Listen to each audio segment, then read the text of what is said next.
akora dhi ng'iewo go materials magin gik madwa uso kata kaka goods, in gi pesa mibiro chulo ji and all that, then ichako ng'iyo ni to kaseyudo profit ma en ohala, pesa mayudo kuom how do you call it, profit that profit. Is ohala.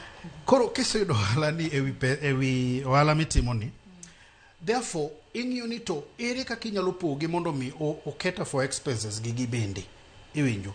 Koro financial and that is mane gima wasebedo kwa watemo advocate for, ni kata na pesa manyi miyo yudhe hustler fund, uwezo fund, pesa mag joma mine, niche ne wasebedo kwa advocate ni mondo ji obede trained. Joma chako ohala gi onego bed ni miyo gi the skills mag chako ohala iwinjo. To skills go kuonde minya yudgi ng'eny sani. Jo ohala nyalo decide mondo kaka an kana chako na dok e school kit na japuonj but koda timo ohala, I decided mondo adhi adog e school mondo mi understand ohala ni time nang'o. Koro maga ways ma ng'ato nyalo timo. Tinde nitie kata na courses mabedo offered online, and some of them are even free by the way. Moko gina courses manono iwinjo. Koro mago kuonde ma joma tindo nyalo yude idea ma kaka chako ohala. Apart from that, we push some of us ma timo advocacy in terms of kata nandiko mondo mi jotendwa mani counties and even national government organize forums minyalo puonje jowa matindo gi. The reason why we are saying this is because king'iyo percentage mag joma tindo, you don't need joma tindo Kenya gin almost 16 million ineno, so that's a very big percentage. So therefore we okwanya fit te offices mag serikal. Koro prudence, especially at national level kata na at the county level, dwaro ni jowa moseyeni gin leaders wa gineni to ere kaka wanya empower jogi. Achiel kuom ways ma nyalo empower go joma tindo gi en through ohala. To ohala ni kidhi miyo gi pesa like sani pesa michiwo mar nyota. Kokipuonjo gi kaka idhi tiyo go ohala ni gi pesa ni, in the next 2-3 years gidhi dok back to the same kata 3 years ng'eny. Gidhi dok back to kama inche gintiere and probably even a worse situation. Nikech koro en gi pesa, at the end of the 3 years wedo ka pesa no onge. And remember ni pesa gi be moko donjo mana expenses. Seche moko donjo expenses magi magodi, seche moko donjo expenses mag chulo rent, seche moko donjo expenses mag chulo jotich. At the end of the day bro wanda ni to ang'o miyo pesa okane ko walantiere, is because no kibedo gi that financial knowledge kaka inyalo balance gigi mondo giduto te iwach ni ma pesa machulo ji, ma pesa machulo rent, and ma pesa manyalo lokorago manyalo medo go stock. Koro financial management en very key e walaka. To kamano joja dwa ni terwa e wuodhi kaka nobedo. Mwalimu wacho kanyo ni nodok mopuonjore gik moko koduoge e ohala ni. In kaka rawera ng'eyo ni nitiere gi historia mara ria, nyise janeno marwa ni to ere kama ni puonjori e kit ohala mane chako kapok wadonje micha donje machielo gi mar duso joma mine ni. Ng'eny rawere ok timega, yudo ka joma mine mang'eny ga ahinya. In kaka rawera ang'o mano ywayi mineno mana ni idwa dhi duso joma mine? In fact iwacho ni iduoko lashes, ani bi nyisa ni nyalo pidho yie wich ng'ato. Nyisa ni to gigi te ni puonjori kanye, to ere kaka puonj mari nobedo? Ero kamano kendo. Koro loso joma mine ni nobedo coincidence. An natimo course mopogore kabisa. An aja IT, aja computer maduong' kabisa. Koro gima notimore ka nasesomo IT matieko, to abet for a long time maonge tich. Nabet madhi higni 3 kapok ayudo tich manyalo timo. Osiepna moro ne nigi saloon, koro naja limega. Kalime tayudo kodich kabisa. To loso pesa haraka nang'isa bana nadwa somo gigi. Mong'isa bana idwa we tij computer ibi tim guma timoni. Ang'isa ni an adwa timo gumoro amora sani. Tij computer no beber, but pok ayudo tich, pok ochako chula. Koro mana be natima as a side job mondo ang'e ni mane manyalo konya. Koro kamena kaka napuonjora. Nawuok matin tadhi South Africa, to nyiswa kaka ni wuok terwa achiel achiel rawera moro ng'i to ere kaka nadhi South Africa. Koro kaka nadhi South Africa na ochuna wuoyo go wadwa moro ma japuonj to ang'ise ni bana nitie gimoro madwa somo to ng'ato osemiya kuminyalo some to pesa ni aonge go sani. Koro kinya mako lweta to mak lweta ringa dhi atim course ni kasta duogi. Ne en course matin mane kao 2 weeks. Koro naringo tatimo course ni for 2 weeks. Wadwa nomako lweta kasta duogo. Kana duogo to koro achako manyo kaka nyalo time koni. To koro mos kamane kaka nachako time salunde mantiere area wa mar Kilimani ma nachako ng'era kabisa. Mochopo kuma nang'era matiyo kaka koro be kuma natieno wariwore gosipna more kaka ne wachako karwa koro. Seche mane dhi South Africa Benita umanyo pacho kae ka nitiere kuonde mane nyalo tiege. Natemo manyo lakini actually ane one of the pioneers mag weche eyelashes Kenya. Time mane wachake onge jok mane timo ma specialize achiel mitimono. Koro wane jok mane ochake koni. Rieko ni golo kanye mar ng'eyo ni pod gini ok timre. Ere kama ni golo rieko maka. Koro time cha be online noko dich ahinya. But chieng' moro apane e Facebook, time cha kata Instagram ne pod onge. E Facebook na biro across page moro kanyo. Nen video. Kasta neno ka ng'ato time achiel. Koro yare kanyo kaka napenjora ni ere kaka ng'ani timo gini kama.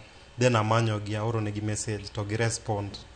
Kasto ka gi respond gi explain na kasta ngiso gi nadwa biro.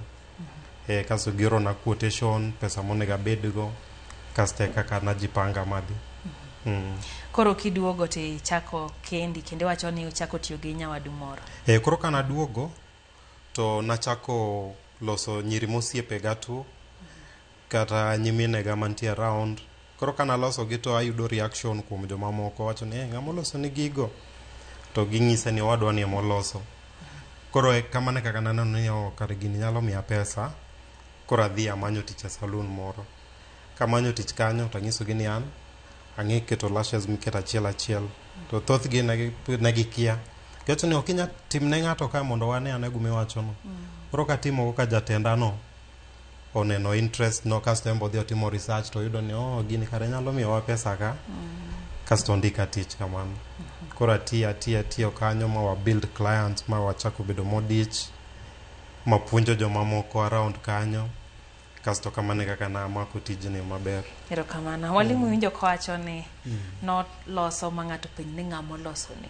Samoro yudo ka ng'ato donje gimoro timo to time atima ni tekno time. Wegi rawere ewi bedo mopogore e ohandi manyalo ywayo ni omenda kata pesa mathoth gi clients. Ero kamana ya Lydia. Man is a very good point e biashara ka. Nekech ibu penjiri ni to yini ng'ato wacho ni adwa dhi loko ohala mar uso geche kata da loko ohala ma koro George timo mar eyelashes ni to ipenjiri ni to ka George time to maybe nitie George moko bende matime ji mang'eny time koro idhi ting'iyo ni ka en crowded anwa many gima chielo gima timre ga ni e wala kae onge wala mibro dhi yudo ka onge ng'ama timo ji te time kiyudo joma uso nyanya to giduto giriedo kanyo kata na ji 10. The distinguishing factor gima wang' ne pogi gi joma moko ema nyaka kore many ni to ang'o ma wang' ne mi jogi we George to an oduogira iwinjo koro nyaka imany gimoro maketi above the rest and mano e gima ohala is all about. Ohala is about creating the gap. I mean, donje gap no. And one of the things that we advocate, especially when we punjo weche mag ohala, and ni samora amora mapokichako ohala, team give no feasibility studies. In the feasibility study, mag keme madongo could be in a very big way, but team just marry Martin. And on feasibility studies is just about finding out, for example, a center who ipenyi to jiadi matimo ohala ni to gitime nang'o ere kaka gi deal gi customers gi then ibodo ni ng'ato uso hardware ka ng'ato machielo be nigi hardware ka ng'ato moro nigi hardware ka koro penjre ni to ang'o momiyo ji dhi hardware machielo ni to moro ni ok ji dhi seche moko en ni ok owuo gi customers maber. Ok gimiluongo ni customer relationship management. Koro in dhi kanyo, in wuo gi customer go maber. Koro ing'iyo gima en ok otim ma in inyalo timo mondo idonje the gap. So basically wani mitimo gite and just about manyo what the society dwaro. Ang'o ma the society dwaro. Remember, nitie jomoko osedhi ahead matinde wacho niya in customer. Bede odi kama intiere no. Abu deliver. Do you know man is an additional thing? Iwacho ne ng'ato ni bana okay, George timo ginene eyelashes. To time at a place. Nitie seche ma ng'ato bwacho no okay, George time to time maybe a center dong.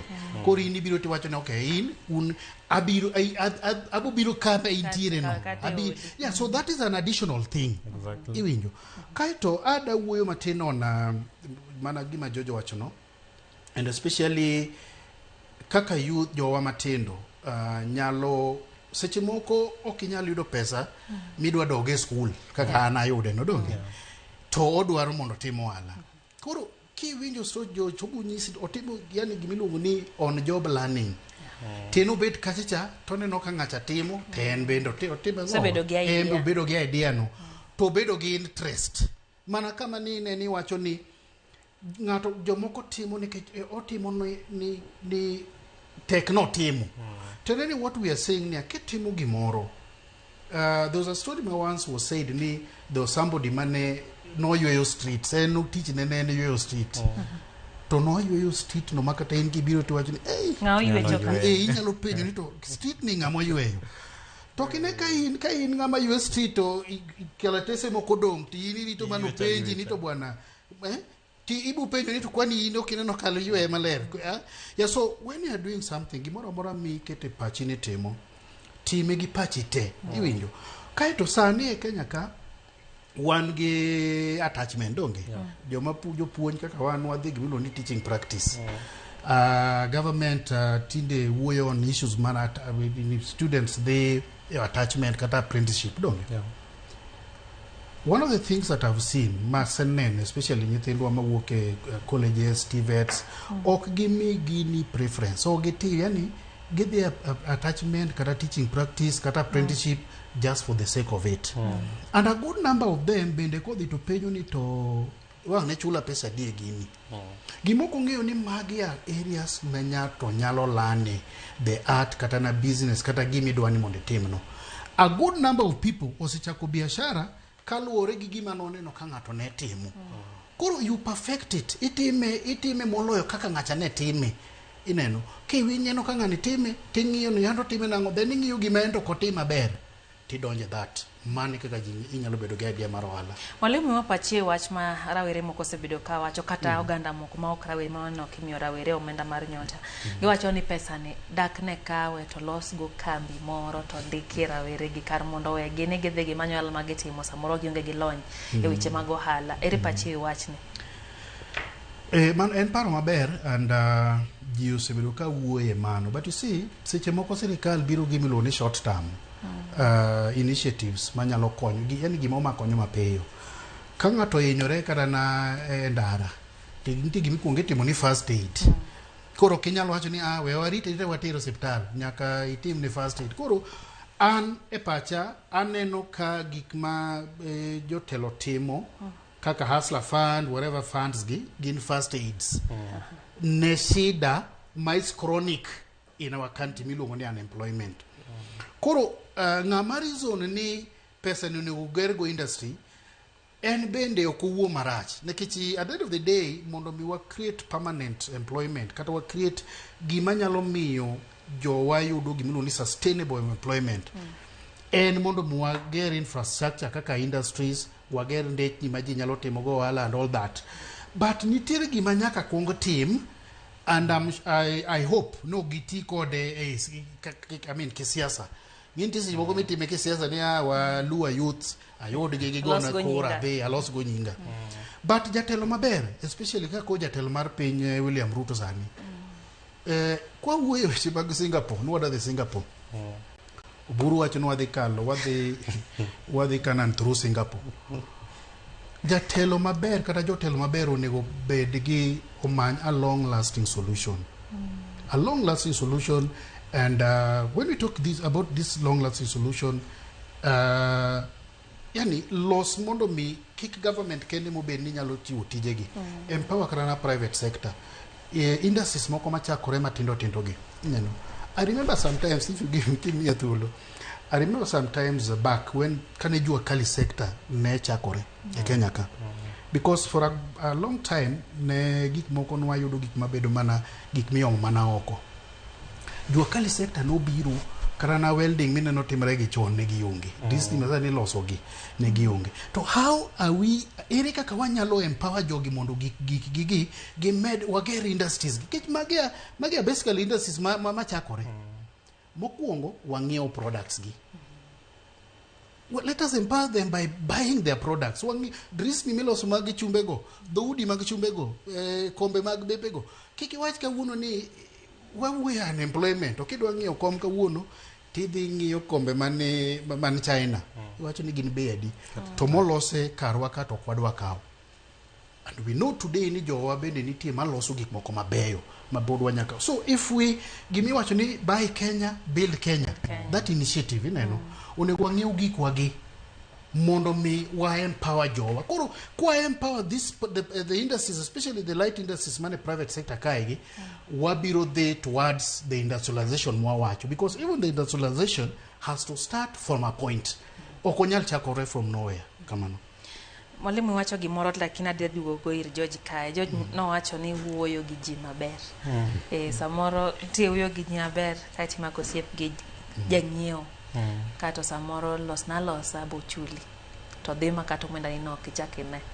Ere kami kete pogruok e kind wuoyo kod gi maber. Kae to bende naoni pod biashara kata ohala odong' ohala miyude omenda mari kaka pile.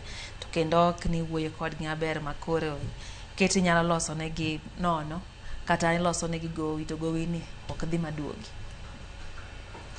Koro wuoyo gi ji maber kae nitiere wuoyo gi ji maber e yore mopogore.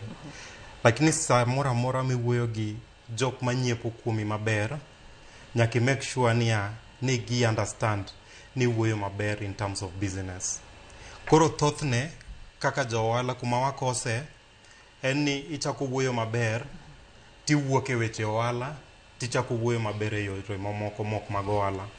Koro nego bed ni customer iset boundary mong'eyo maber ni an gi customer ni wuoyo wa maber en mana ohala.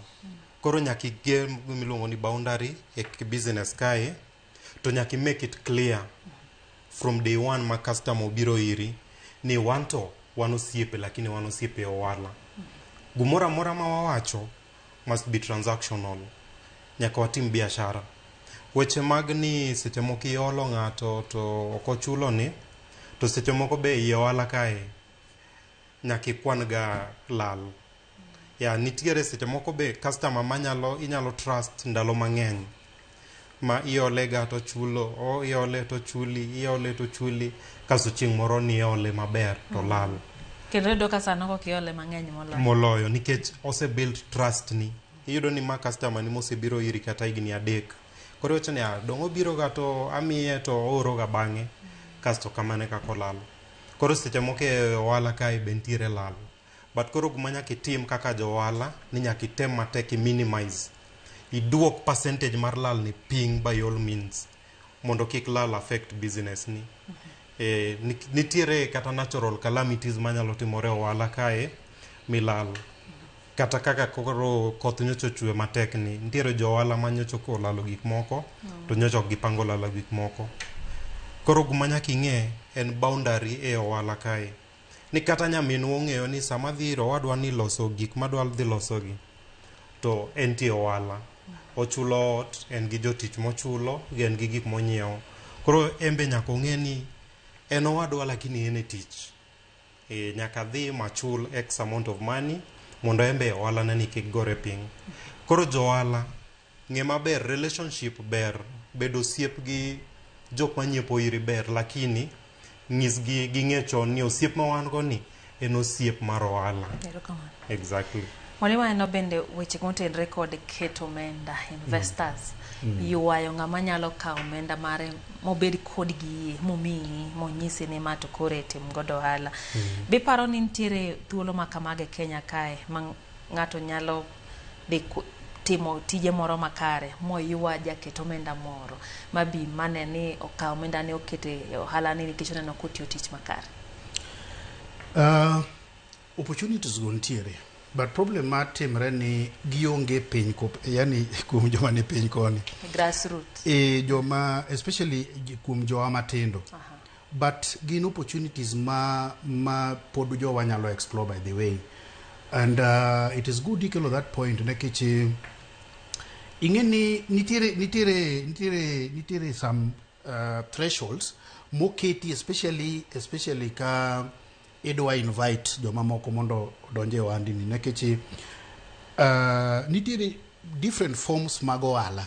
Nitiere ohala ma ng'ato achiel chako miluongo ni sole proprietorship. Wan gi ohala ma koro un ji ariyo kata ji 20. Actually the law allows for 2 to 20 mano gin partnerships.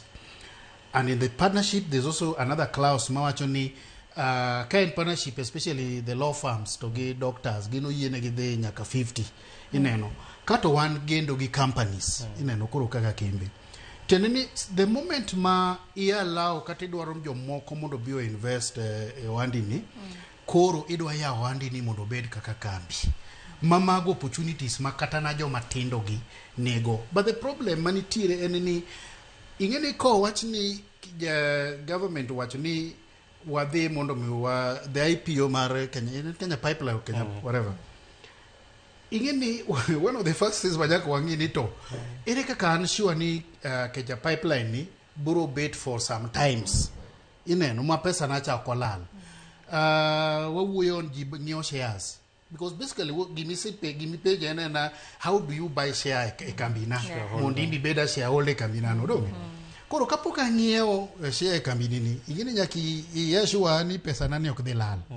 And that is why jomatimo investors will look at portfolio gimino ni portfolio kambini assets mage chalnade you know in the past 3 years ose trade machalnade possibility mar kambini bedo in the next 5-10 years ineno gimora ilano. And that's why budo ka nitire kembe moko magin shares gi usore maber to kembe moko ma shares gi ok usore. So basically kwa dugo that into I mean the context ma the youth ji nyalo biro ma invest ohandi no pod ji nyalo biro ma ngiewo shares ohandi mag mubed partners kata na I mean shareholders mag ohandi ni. But kapok ibitimo mae onegi convince the investors gi ni ohala ni is a viable ohala ineno. And there are certain things manyaka tim nyaki imiwa gimiluongo ni you know market viability. Itim the viability minyiswa ni bwana in gi projections wacho ni bwana cash flow mara kata pesa ma expect igani en kama ma iga mara riyo en kama iga mara dek en kama nekech investor cha okobiro mondo riwadi no mi pesa obiro ni en be pesa nani oyude ohala more pesa ni koro opportunities ginitiere.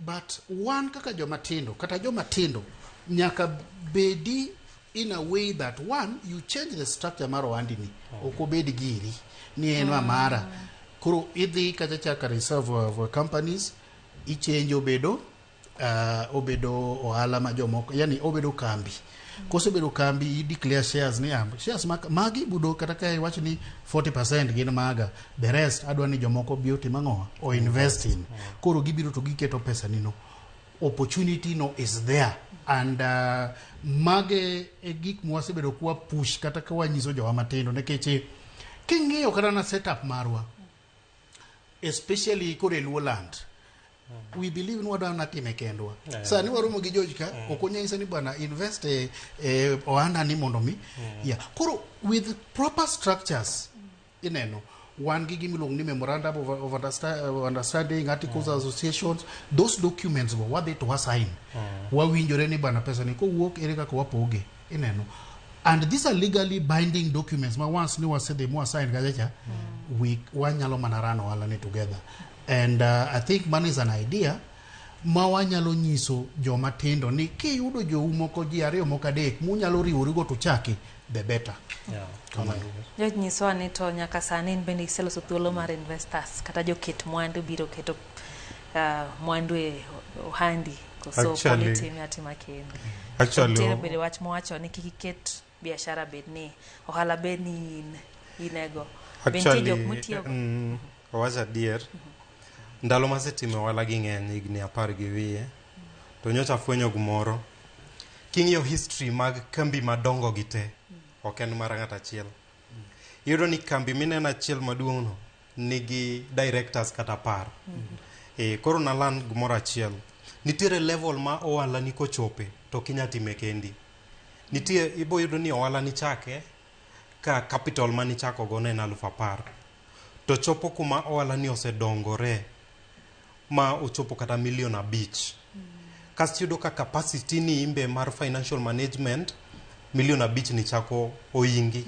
Koro nyaka iluong be jomoko ma otegno e ohala ma bi ma gimbe gikel funds gi moko ma giket biashara obed motegno mok nyal luar. Koro e ohala kae chopo kuma ok inyatime kendi. Kosedongo nitie stage ma ohala kosedongore to nyaka itimatima gi jomoko at some point ka intiere gi goal mondo ni ka in gi goal mar ni ochop at a certain level.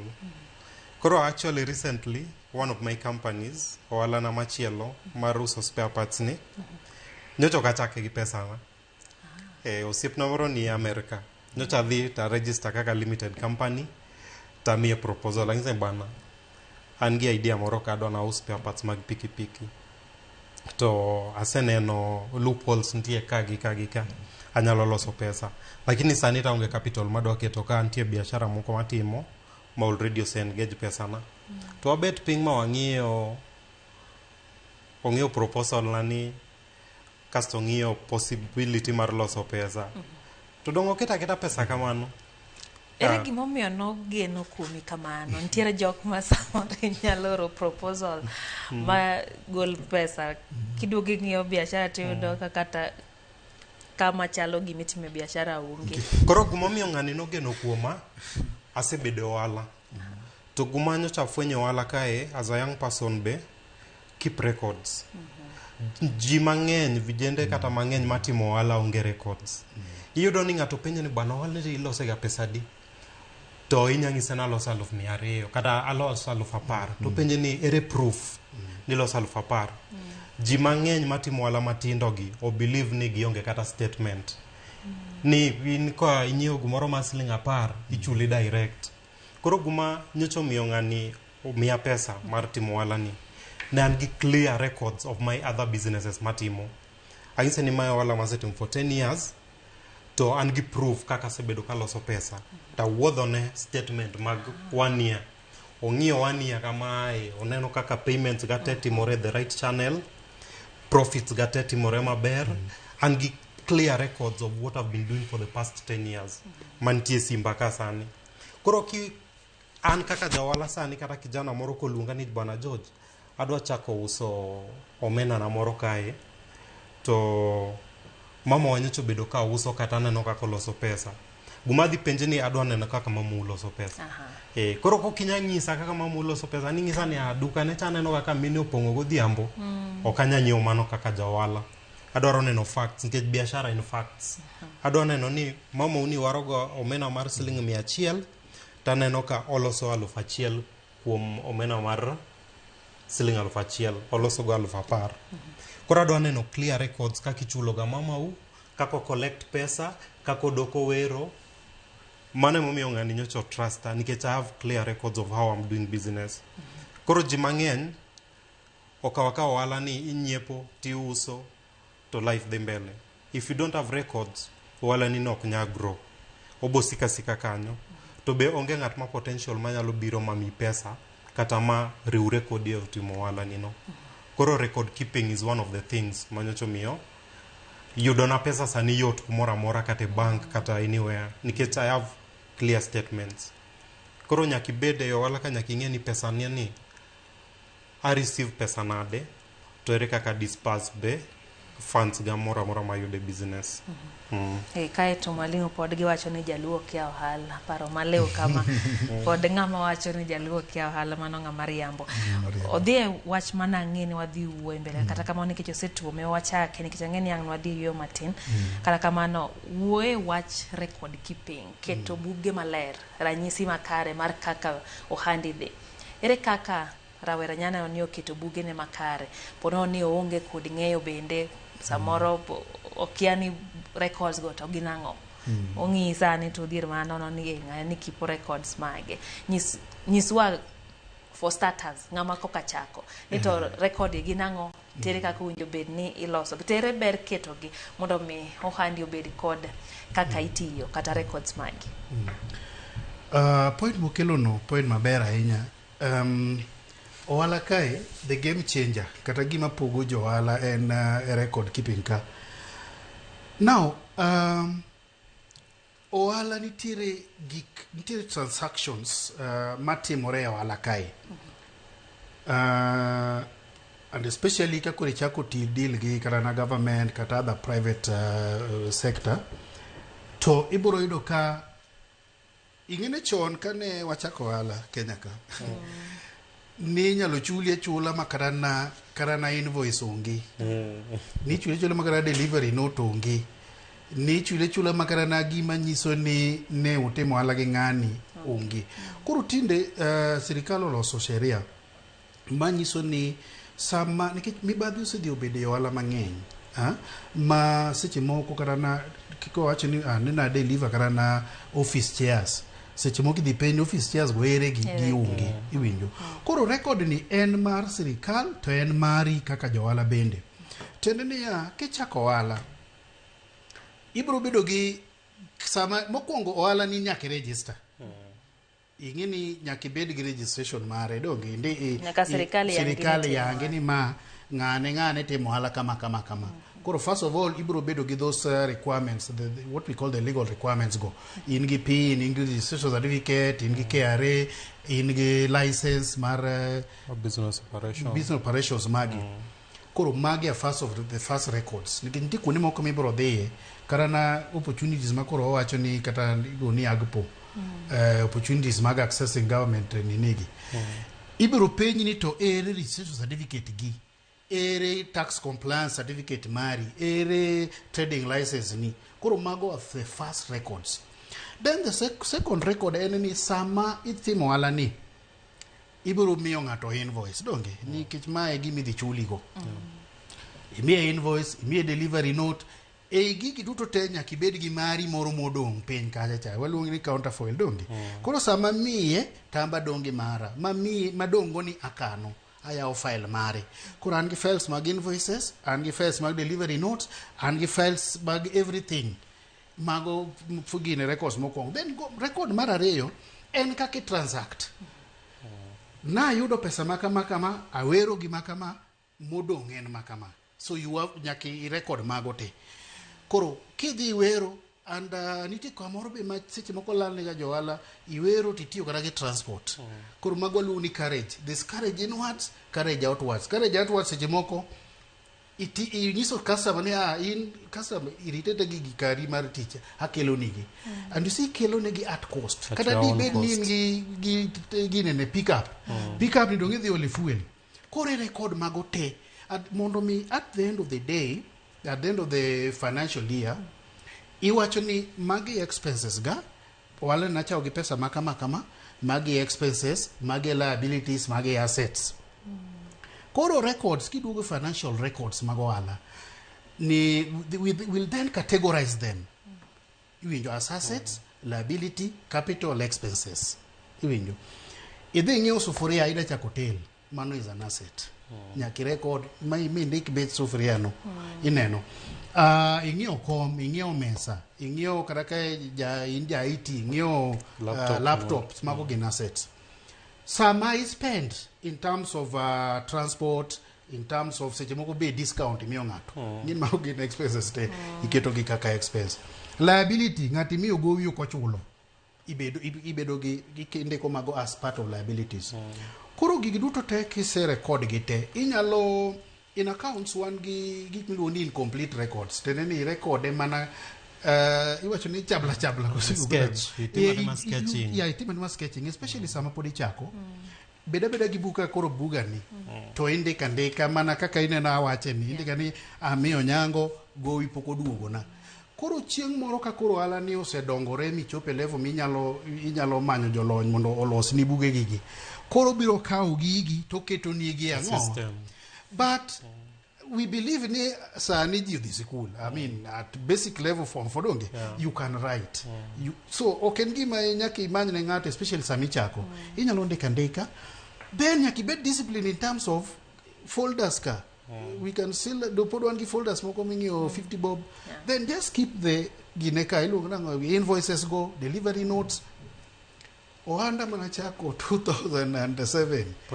those records are still there kidwaro gi you will get physically to sirikal wacho niya records gi nyaka kan for a period of 6 years koro after 6 years inyalo discard gi because nyalo bed ni supply kana na school moro chon to wach moro dhi owuok ni there was an embezzlement timanyi ni une manu koliud gi japuonj makama koro ka onge records go ing'eni dhi yeah so those are the benefits momiwa keto records other benefits mag keto records en ni bank mane Jojo Wecha biro dwaro records go mondo mi pesa investors kaka osipne mo kedo cha biro dwaro ng'iyo ni to business nini osebedo ko trade nade liabilities gi chala nade assets magi sani kwa wuyo kata na issues mag I mean shareholding tiyo ka kembe gi wacho mana ni an gi asset base makama mage gik ma bro miyo wabiro to invest nekech wacho niya koke chulowa to assets gi go ibro usgi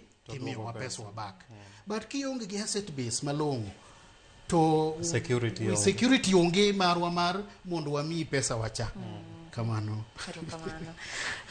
Joja ng'eni intiere kodwa hilni mang'eny isenyisowa mar spare parts isenyisowa mar duso joma mine kaeto bende nitie machielo mane wacho mar transport antiere wala mar transport iluongo ni towing business koro towing business ni en gari mating'o gari mokethore ka gachi moro osimni e ndara mokwamo mokonyamor to wabiro wating'e to watero ni go either dala kata garage paro mane mibiro koro towing business ni nobiro mafani nitie time mane an gi Mercedes na moro moti machon to gari ni ne kethre sana nikech time cha be no kapok ang'eyo mechanic maber manyalo lose mondo obed maber koro anytime mane gari ni okethore nyaka amany ja breakdown mating'e iwinjo koro chieng' moro nabet piny mang'iyo ni gacha ni oseting' kago kwano maseting'o go gari no inaiya pesa no ne lawo mana 100,000 awacho ni kamae an kenda mang'ani ting'aga to osechamo 100,000 to ji adi kendo makwamoga mantiere the same situation koro natiyo gi situation na creating a business opportunity koro chieng' moro obiro ting'a mogik ta bet gi driver na pinje bana to buloso pesa to ng'isa ni wating'o ji na dei nating'o ji adi to ng'isa ni na dei wanyaga ting'o ji kata beach kata uchiel atimo research to ng'isa ni to mabor musa dhi nang'o ng'isa ni aseche moko ng'ato dhi gi gache moro Kisumu to kethre lakini mechanic ni Nairobi mechanic wacho ni kel gari okanya biro kuro koro seche moko wawuok wadhi Kisumu omo gari to wachaja 60,000 wachaja 50,000 wacho ni ma is a good business opportunity koro kanye mana gole paro no kasta bet ping ta penje ni to lori gi ugolo kanyo lori ni nyiewa kasto nitie waindi moko ma customize maloso kitanda magari idhono kasto nitie components moko miluongo ni winch maywayo gari ka gari ok nya idho dongi go gi ng'ato mbaka kinyisa ni dich go alano koro go kode mbaka kasta adonjo online chieng' moro tachako ng'iyo ni lori nya bedo pesa di taneno tabeta ping it took time almost 2.5-3 years mondo amua nadwa time koro sechego be naikora financially koka chieng' moro ayudo pesa na moro takawo go lori mokwongo to wamanyo jok manyalo lose kaka ne ilose no nikech nyaka itim customization ikwong nyiewo lori chassis you just buy now kaka loche biro GM manyien kamano with chassis kasto you build a flat bed. Kiseloso bed tiketo winch mayua gari nikech tie geche mok nya idho kanyo koko yuagi. Kasto iketo winch kasto gari chaka ting'ado barupe mag government madwarore, permits gi insurance. Nikech insurance be nyaka ing'i ma cover nyaka gari miting'ono nikech inya ting'o gari to ugoru piny ute. Koro lochini ogore piny, gari miting'o cha ogore piny. Koro be nyaka ibed gi insurance ma cover both. Kore ka insurance ariyo. Kore ka insurance ariyo. Ma protect gari miting'o cha gi gachi. Nado kake wacho ni ing'iewo lori mokwongo, sani in gadi.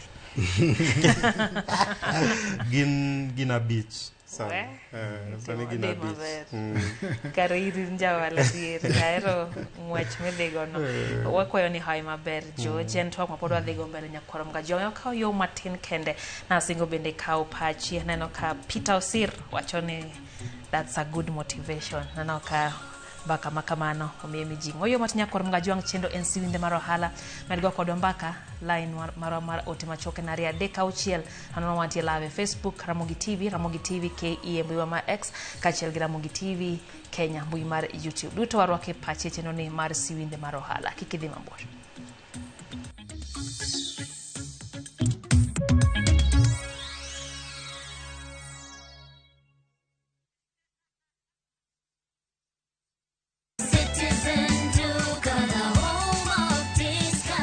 Citizen Duka inawatakia Ramadhan Mubarak. Tumia muda mchache sokoni na muda mwingi kwa mambo yenye umuhimu zaidi. Bidhaa muhimu na halisi tena za kuaminika kwa bei nafuu, zikiletwa hadi mlangoni mwako. Fanya oda sasa kupitia Citizen Duka app ama kwenye tovuti ya citizenduka.com au tuma agizo lako kwa WhatsApp kupitia nambari 0710 487 487. Citizen Duka, the home of discount.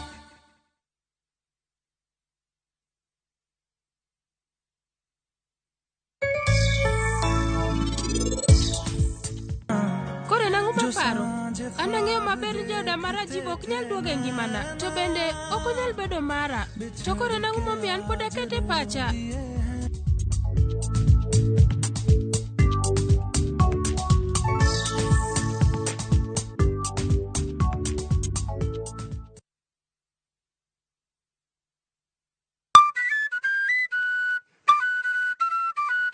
Nitie sigana e tok thum moramora, kendo nitiere wuoth e tok jathum moramora. Baba na uchako puonja thum 96. Waromo gi jothum mag piny luo matene koda mago manyasani. Yujumini mano chaya sane bade. Machieng moro yana wang' masonya ka wuoche dhoge molit. Ka wafwenyo chakruokgi, kaka ne ginyagore, koda kaka ne giloso kit ngimagi. Gospel music or trainer in a way that I'm able to sing in any kind of beat. Chakre gwenge nyake kuonde thum madongo. Biuru kodwa sama walero sigand thum mar Uganda Luo. Ng'e jothumbewa gi Solomon Atito Kafaya, Tich Abich, saa 2 okinyi. Kik bai.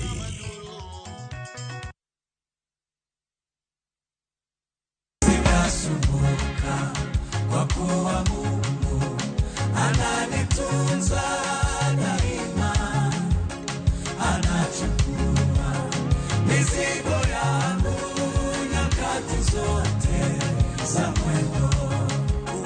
Sijaona nyingine siku. Kupata wimbo Sitasumbuka, iwe sikiza tuni yako, bonyeza *860 *413 #. Sikiza na Citizen ni nyumbani kwa wasanii wote.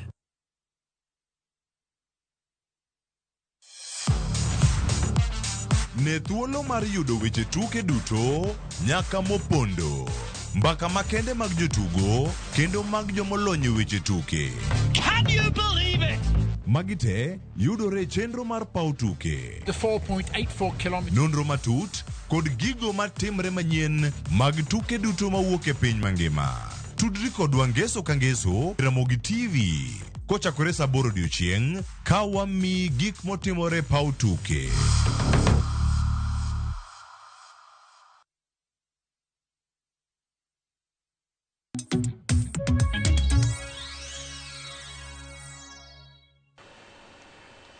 Machiegni kendo nyakoro Mgajong erokamano ahinya kuom medo kete Ramogi TV chenro en siwinde mar ohala kata kamano kapok waduoge twak marwa e studio kae adwa nateri achiel kachiel nyaka National Police Leadership Academy kama jatend obila Douglas Kanja Romegi County Commanders teduto moya counties mapacho ka 40 kod 7 wawinje kaka dhi mbele. We are discussing how you will implement there. Because if it is not going to be implemented, then I will be very hard on you. So we got the report last November, remember? And we have the report with us. There were those low-lying fruits, like for example, we had been advised that in the recruitment arena, space of recruitment, there was too much corruption. And that was an open secret. So the advice was that we need to spend a day in the recruitment because it was possible with the National Police Service. Why? We are deployed throughout the Republic of Kenya. We are everywhere. So it is an exercise that we can be able to undertake in a day. And by so doing, we can be able to cut down on those complaints to the bare minimum. And that happened, and I want to appreciate you in a very, very special way because you are the people, you are the officers who made it successful.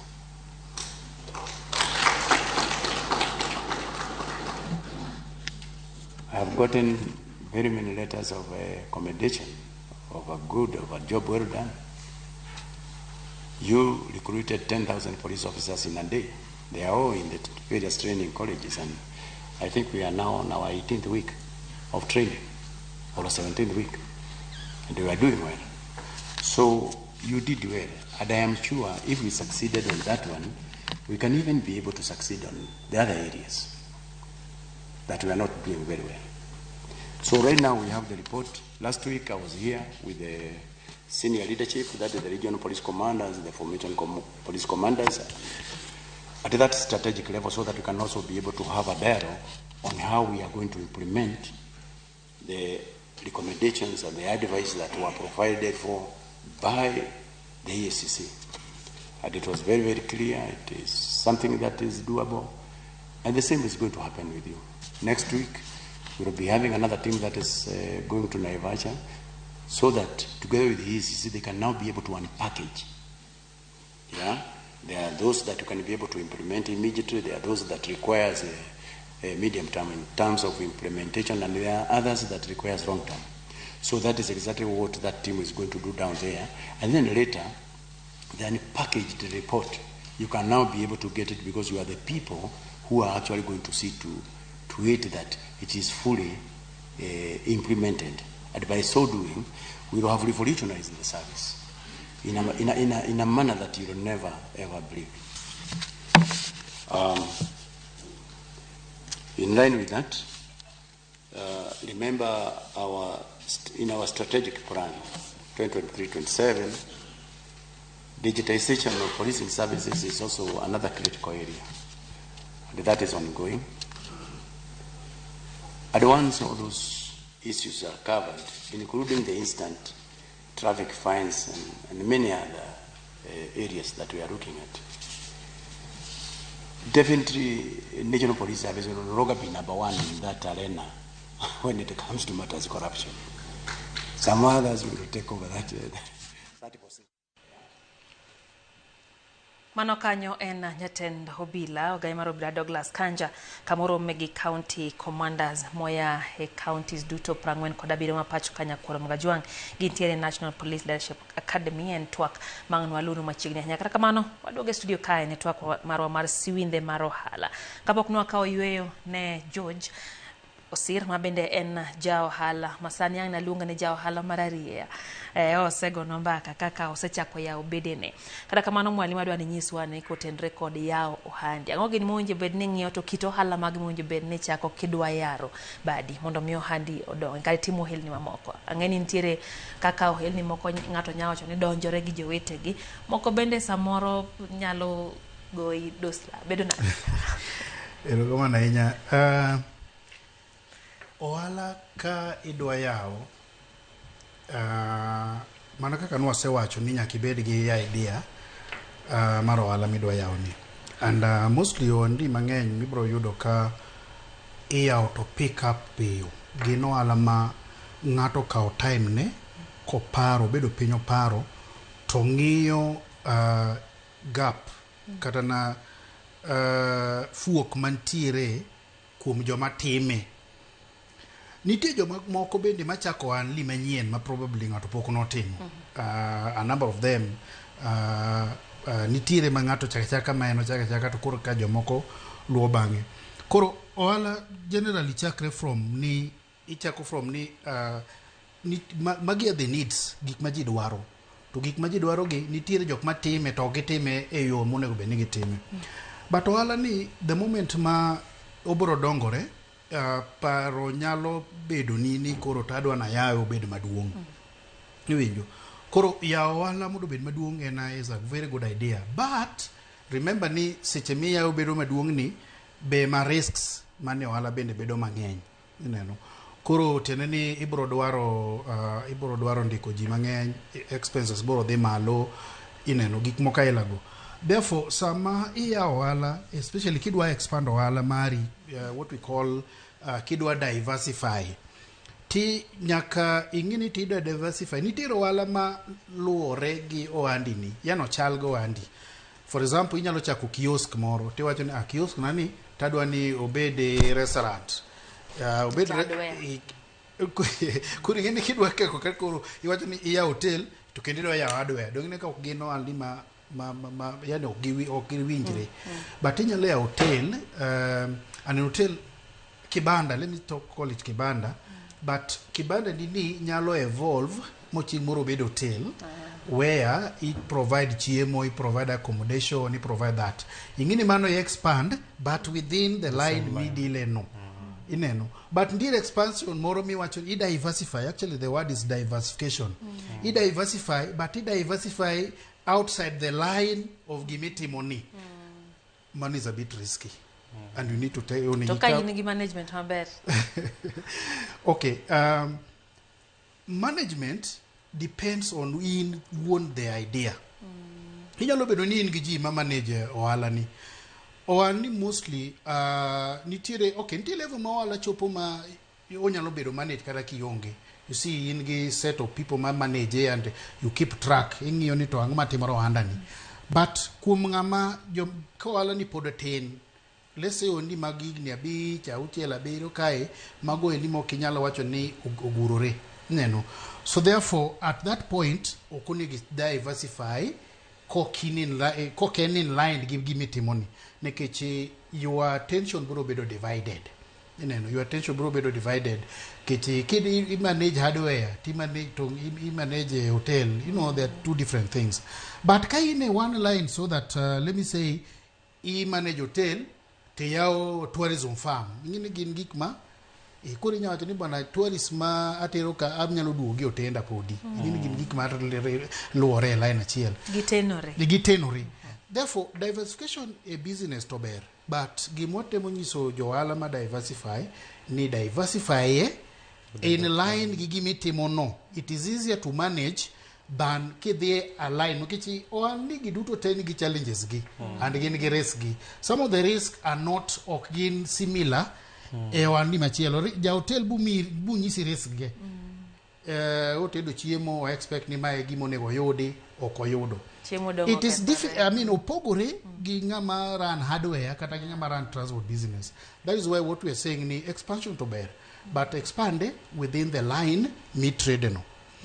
Another thing on issues mag diversification is sami diversify be. Remember ni tiyo gi pesa oandi pesa ma profit mondi diversify. Koro nyaki ngini to gimidwa diversify ni. Bobu mi returns ma is equivalent to nitiere moko minya diversify to pesa nicha dhi to muonyore omuonyo mana pesa. Koro ka en ohala ma nyalo self sustainable then inyalo diversify. Nitie ni moko mabe ok ochuno ni nyaka ibedie. For example, kaka ne George wacho wa pidho diek. Inyalo pidho diek, inyalo keto ng'ato manage negi. Inyalo go simo pile tipenjo ni to diga go gidhi nade nitiere moro matuo. Katirieri kuno weekend. Mago yot. Ba nitie moro manyaki beda kaka hardware for example. You have to there. Sama tin no joma ne ni hardware ga nitiere hardware ka, let me tell you what's go business in town ni. And I can tell you nitiere jomoko mageno ko wer. En gi vijende mati hardware go ema kelo ni gik moko every evening. Remember ne ka itimo ala ini wero testoni non tinga magolo ga gik moko behind your back. You see, then this is not, at the end of the day ibiro yudo ka in ga sara maduong. Iwinjo mago timre mang'eny. Kwanza karada gik mineno ni kendi jenzira ayo takia jidhi buku utegi. Sometimes you even ask yourself nito dakine ka gik migolo go gi leave town. Gine tiri CBD kanyo gidhi ne mana jo ni moko machielo ma bende gin gima gitimo ni mage kama gin gi cashon. Kore miyo gebe mayot. Koro kidhi diversify seche moko in line moki understand kata line mapoki bede for a long time ne gin gi challenges gi to gin gi res gi.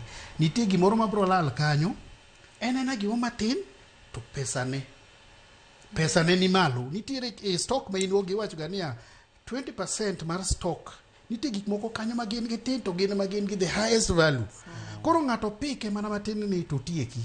So you must understand the risk mani ohala ko ohala. Mane omiyo seche moko ki diversify a line moki understand to risk man kachacha seche moko nyalo duogi chien. And Okodo mentioned a number of farms more to diversify Kenya ka more podho because of diversification. Kamano. No dwaro bende kao pach jo hala e county ma Kisumu nyakoro mgajon kaka pile wadhiga e counties magwa mondo bende wawinjie koya kuom janeno ka enya to jogo ma bende ntiere e gwenge wa mago makaluo gi gwenge mamoko awinjie pach wadhi e county ma Kisumu wawinjie twakotenre kod omenda ne rawire ohala. Erokamano ahinya kowuok e studio e boma ma Kisumo wacho gi rowere mopogore opogore e kuondegi mag ohala ka wakawo pachgi kotenore gi twak ma kawuono. Achiel kachiel we wawinj kaka giloso. Okay, an iluonga ni Lester Otieno. Antiere gi business mar perfume e Kisumu town CBD Mega Plaza. Before nachak biashara mar perfume natimoga biashara moro mar dera door to door. Koro nawuotho ga gi dera from one place to the other. Kasto nantiere gi bank. Koro bank no kana the more mana save ne gimiya loan. Koro ka gisemiya loan nakawo loan no to achako godo biashara mar perfume matin. Koro ID kende manango gi transactions ga throughout your time yenye nilikuwa nafanya dera business. Seche moko transactions gi manitimo nok gin sawa. Okochopo samori dwaro loan kata mar 100,000 to loan minyalo yudo en mana 20,000 kende. To koro ineno ka mano tin nikech samoro plan ni mar ohala maningo oingo siling 20,000 no. Pesa mar nyota to nokayudo. Nayudo information no late ka ji nosedhi mo apply. Koro ka friends gane yudo, kore ka nayudo message later. Ntiere friend na moro achiel ma mshua ni noyudo loan mar nyota to nochako biashara mar mtumba. Na sawa. Kwa majina ni Fuad Nabil kutoka hapa Kisumu, mjini wa Kisumu. Nafanya kazi hapa Kisumu. Loans inasaidia sana kuanzisha biashara. Kama si loans itakuwa ngumu kuanza biashara. Like unajua kama kwa bank, ukienda kwa bank utapeana details zako, ID, next of kin, kila kitu, and then ndo unaweza kupewa loan mpaka usave. Kama mfanya biashara ulipata hii pesa ya nyota? Sijapata. Na naomba nikipata nitasikia raha. Challenges ni maybe msea save. Watu wengine wako CRB hajalipa hata 4 months ama hata 2 years hajalipa deni. Wewe apewe loan. Nyinga iluonga ni Fancy Akinya. Atimo ohala mar uso juice kamoro achiel kod chips matimo. Kuma tieka en mana sports ground matiyo ohanda ni. kuma use juice kod chips. Arwako ute. An pesa maringo gogo halani ni huwa na save. Yeah, I always save my money. Na ukisha save pesa yako kama we ni mwenye biashara, haufai kuharakisha na pesa yako. Case kama ulikuwa unafanya biashara yako na ukalemea mahali, ndio unaweza ingia kwa bank na utoe hiyo pesa yako kidogo na ikusupport kwa biashara yako. Mondi access funds gi nyakibedi gi kere, nyakibedi gi ID, mondo itim nadi, mondo kidhi bank tinyalo access mondo yudo pesa mar loan no sana. Ginyenga iluonga no Chieng Evans. Anje dak ma Kisumu kendo watimo ohala matindo ma chuny boma ma Kisumu ka. An awuon atimo ohala mar taxi. Ema wadhacho but sani yuto odok piny ahinya. Ohala ena kao ola. Ka in gi matin to kor bank funding modong go te kao gari then kor chulo mos. But chudo bedo matek nikech nweng'o odok piny. Ka wang'iyo sekta mar transport ma wantiere ni endi, wantiere kod pikipiki, wantiere kod tuk-tuk, wantiere kod taxi, matatu be nitie, but customer maja taxi ten customer maja taxi. Koro watema matin, but Kisumu to wanyalo wacho compare circulation mar pesa mare kod other towns ma busy. Nikech Kisumu kaka no goal business mane ringe chuny town to koro ohala nodok piny from that time. Yudo ola en chako kungo, kikungo kod bengi. Ikano matin to nitiere kiwango maka ichopo. Kawa wuondre ni gari idwaro en 100%, to inyalo bedo kata mana gi nus mar mano, to bengi nyalo miyi.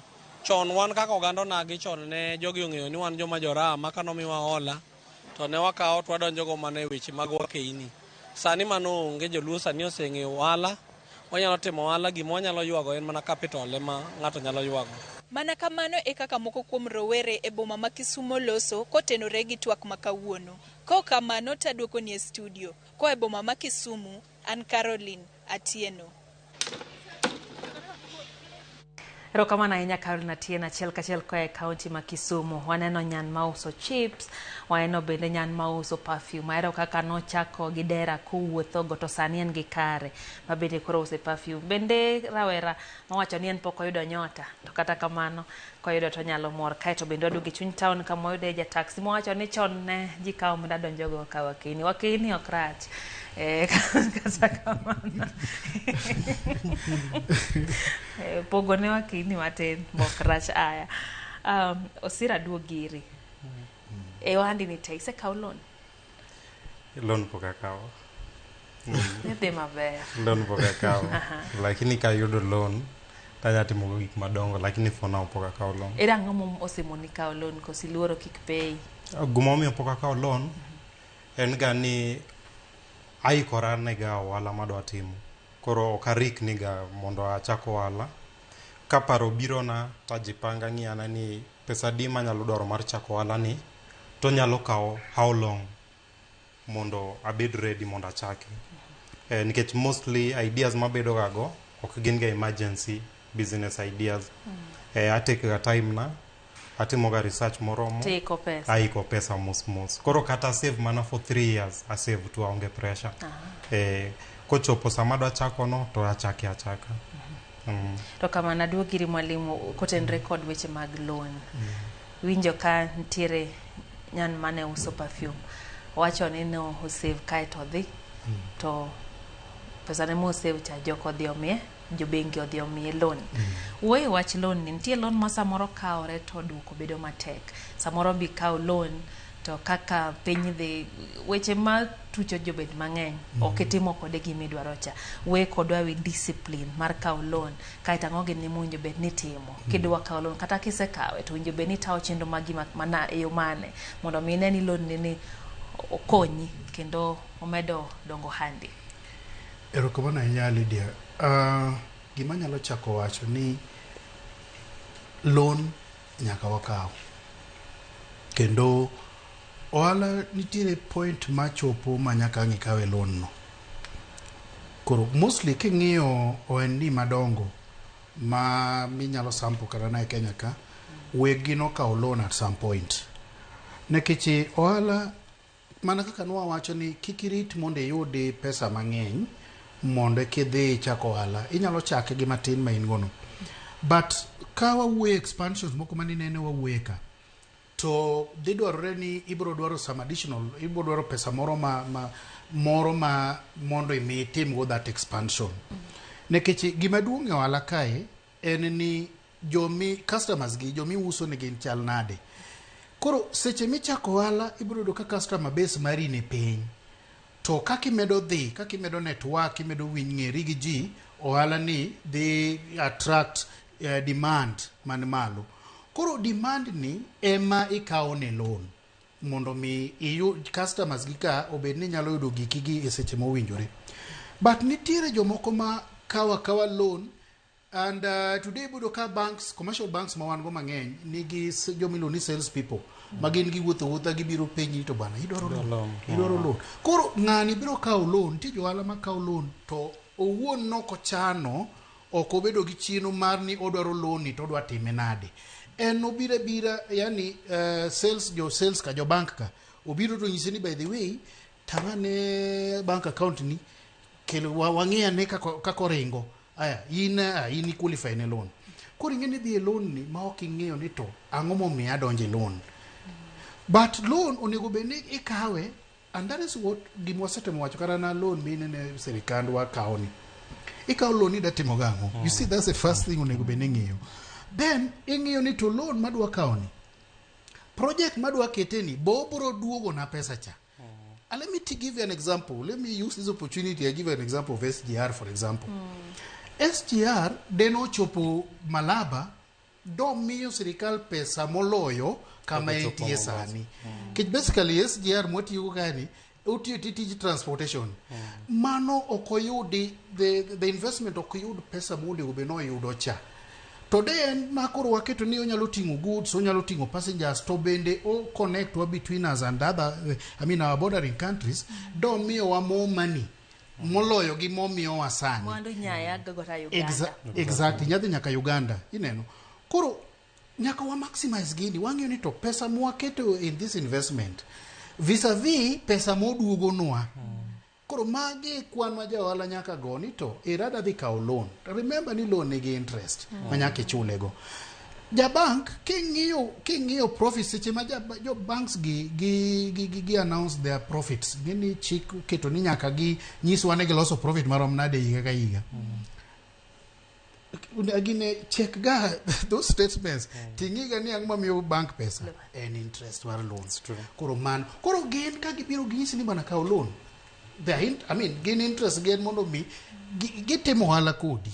Koro in be ng'eni to interest ma bank ni dhi miya to gi vis-a-vis an bende profit ma dhi yudo, onego bed ni profit midhi yudo oingo interest midhi chulo cha eka koro inyalo kawo loan.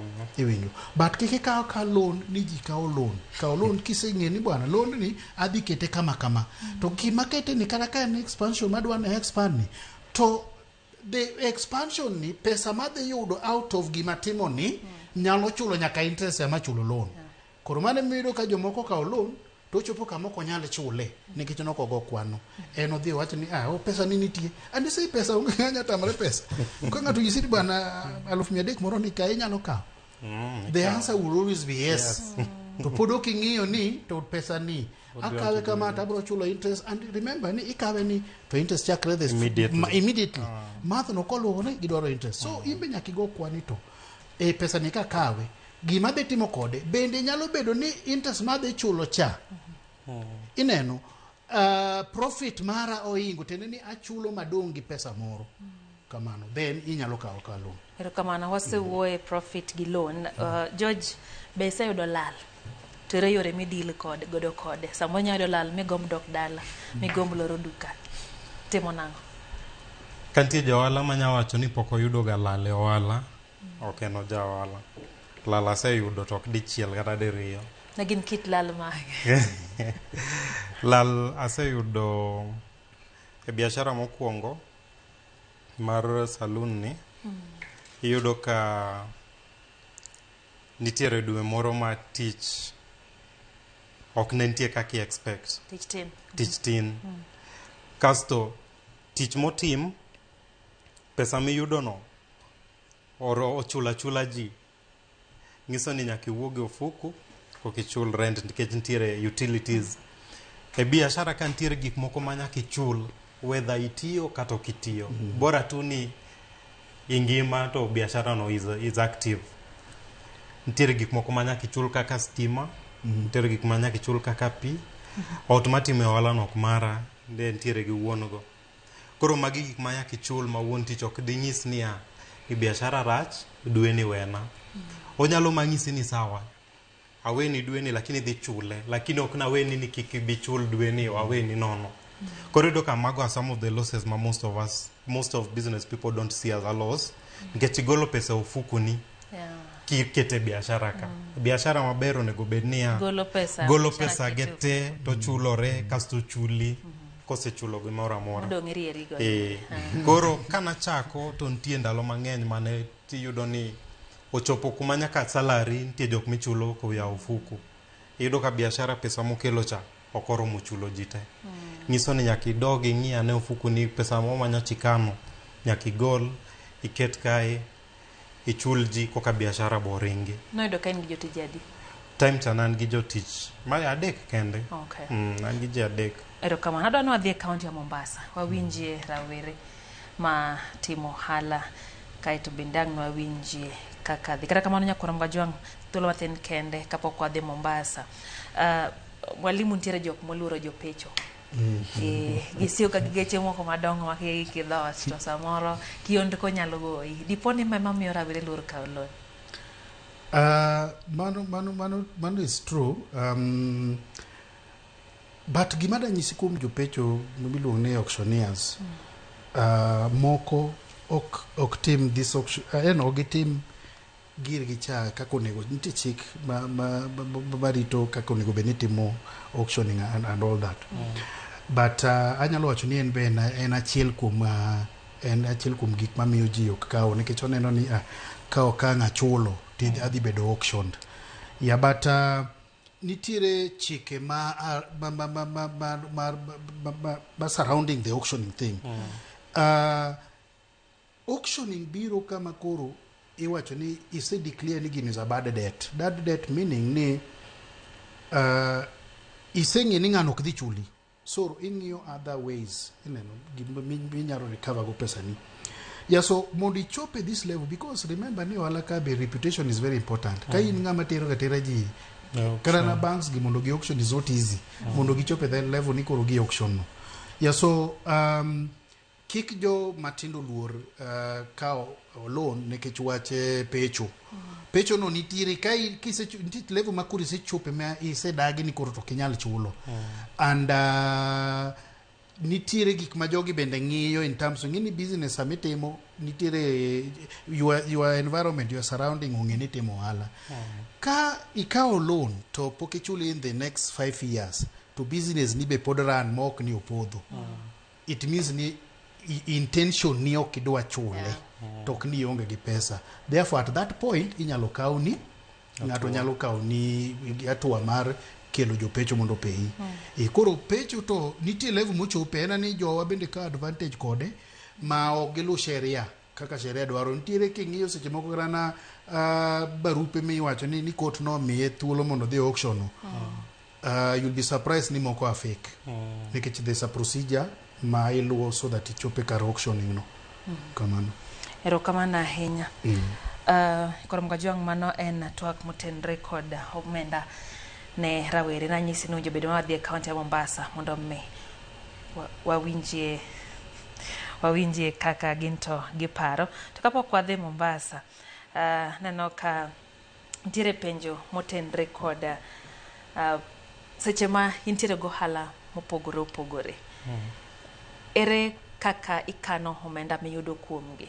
Ibedo gi accounts mopogore opogore kod account bedo achiel? Koro mondo kik bed gi church ni keno, number 1 ohala ko alo nego bed ni bedo gi account ne moro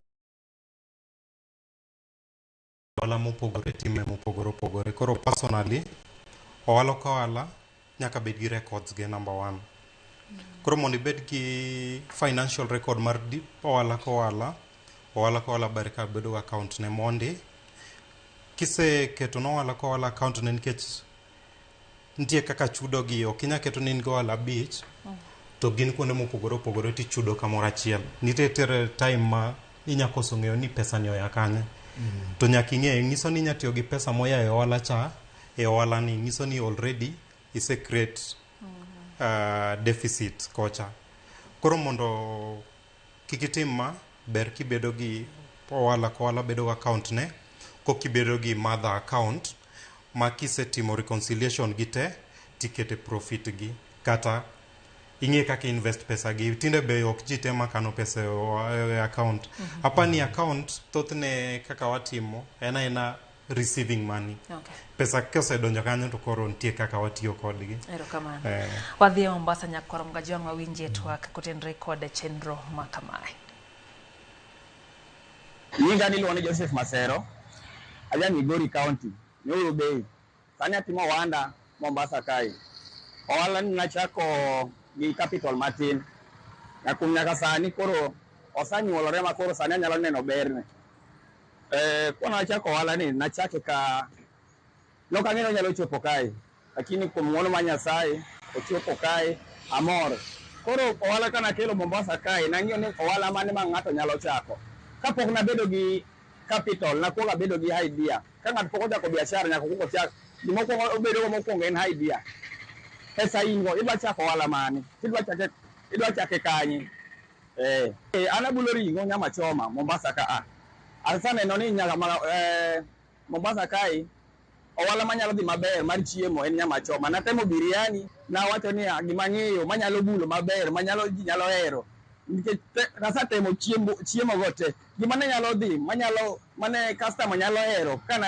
aloso otenda mokuongo ka pod otin nyaka kuom sani en kama en nyama choma mokuongo kaka nadonjo Mombasa kae nachako tije alwedo dwa kali matindo tindo ko patient na nomiya a collect some amount not less than 300,000 mana chako ohala ni nyaka kuom sani ang'eno osabedo moingo kanyo kata gik mosamiya ohala ber mosamiya pesa mana chake godo okay wasatemo application mag fund lakini ok binwa koro ok wang'eyo ni gi benefit jo youth mamage ananyalo nyiso vijende matino makaka wan manyalo donjo wala ni it's all about patient be patient nyinga gilonga ni Dan Odemuya audo Kenya Okwala to ani Mombasa ka madaki ajadak maka atimo hala mar kinyozi ni masetime kuom muda moromo chakro ka 2019 na wachake matin tin to kama na yude yuto mar mondo wachako ala ne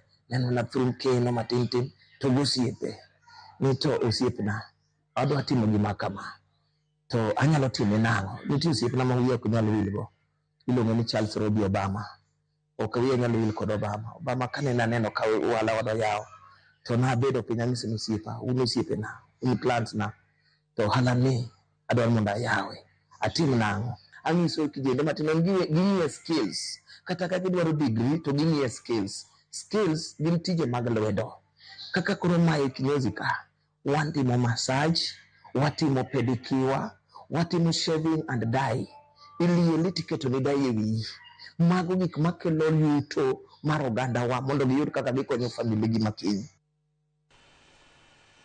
kora mgajwa ng'at ma pod wacho ni jaluok timo hala pod waoro ni ote ne timore kendo jowa tiyo matek sao choma birie na uchiel gi bathe nyama choma mar Joseph no mi idea moko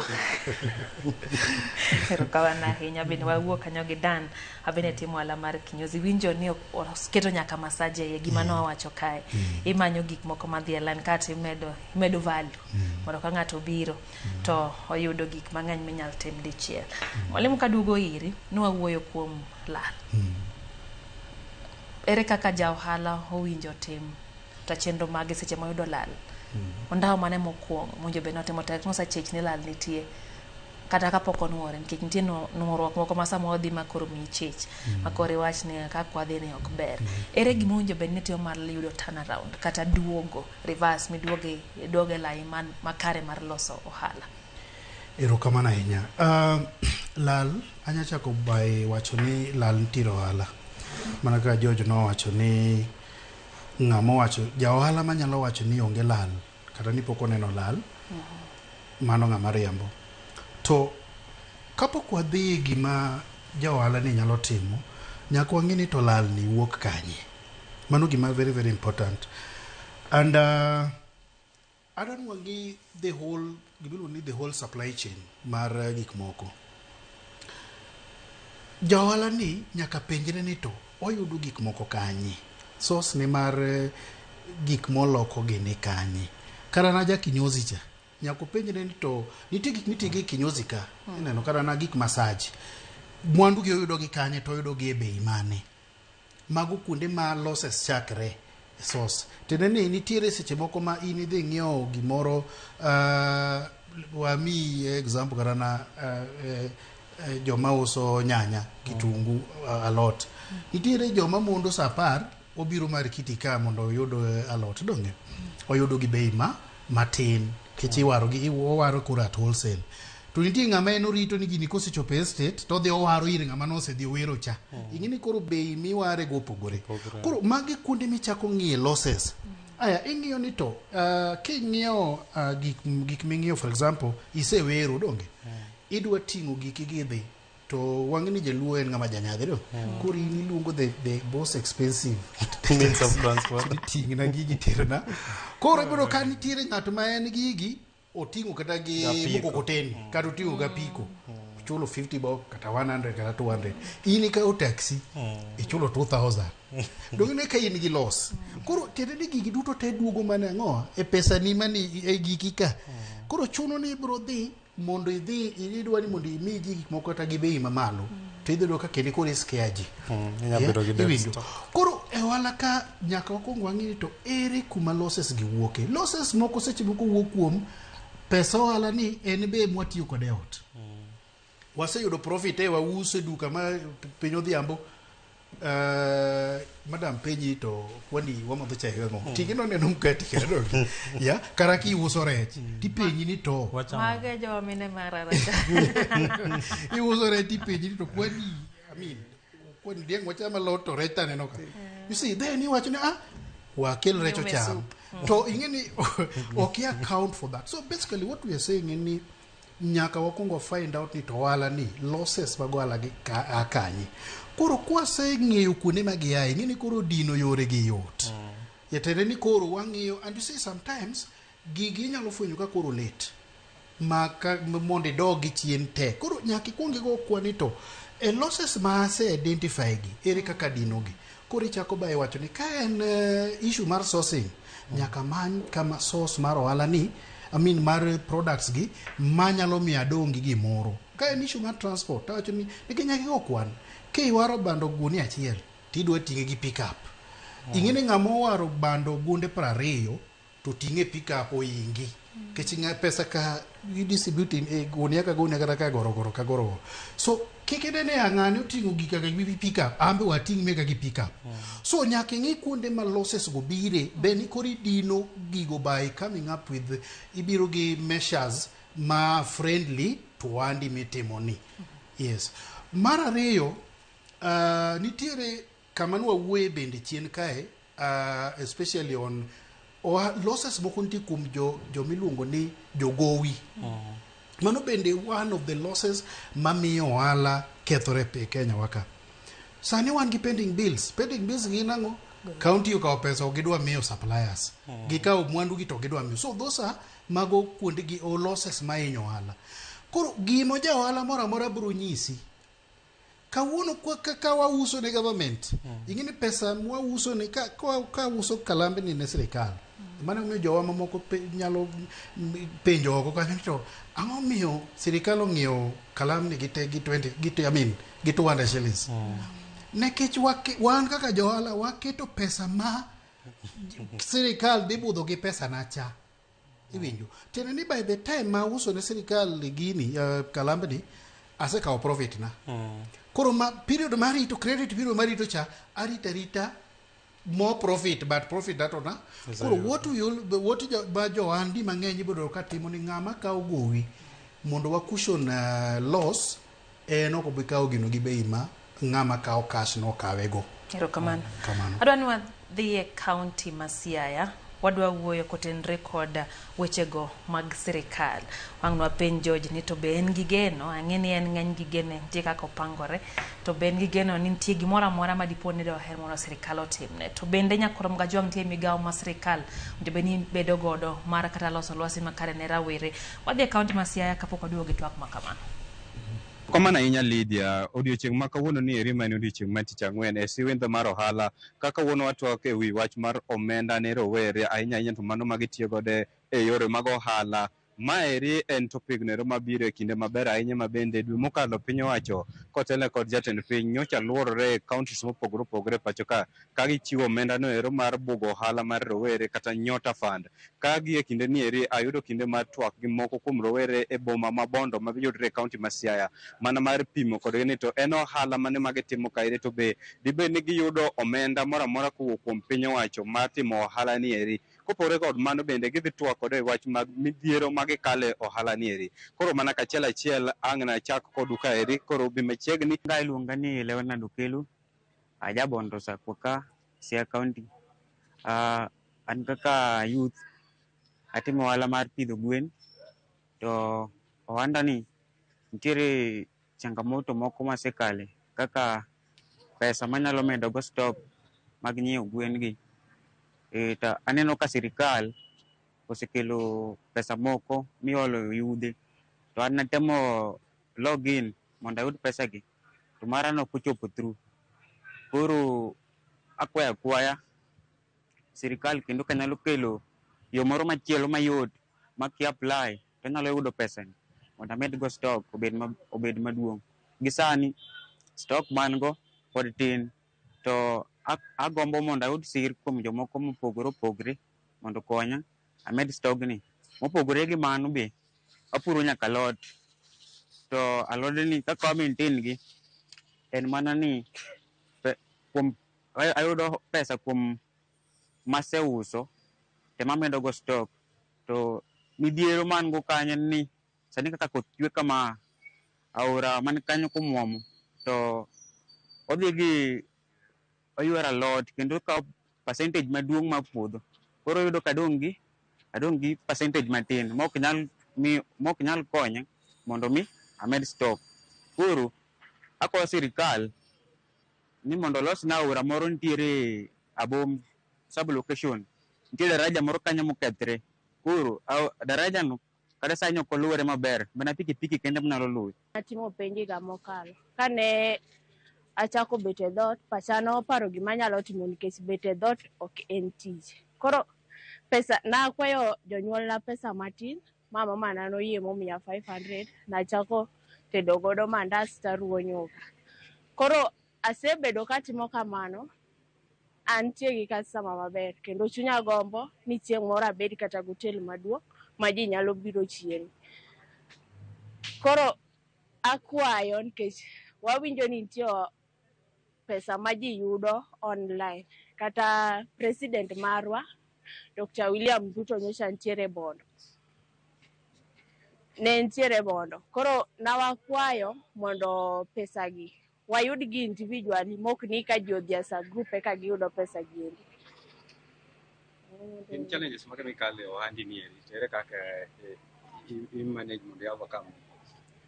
Challenges makale mokwongo en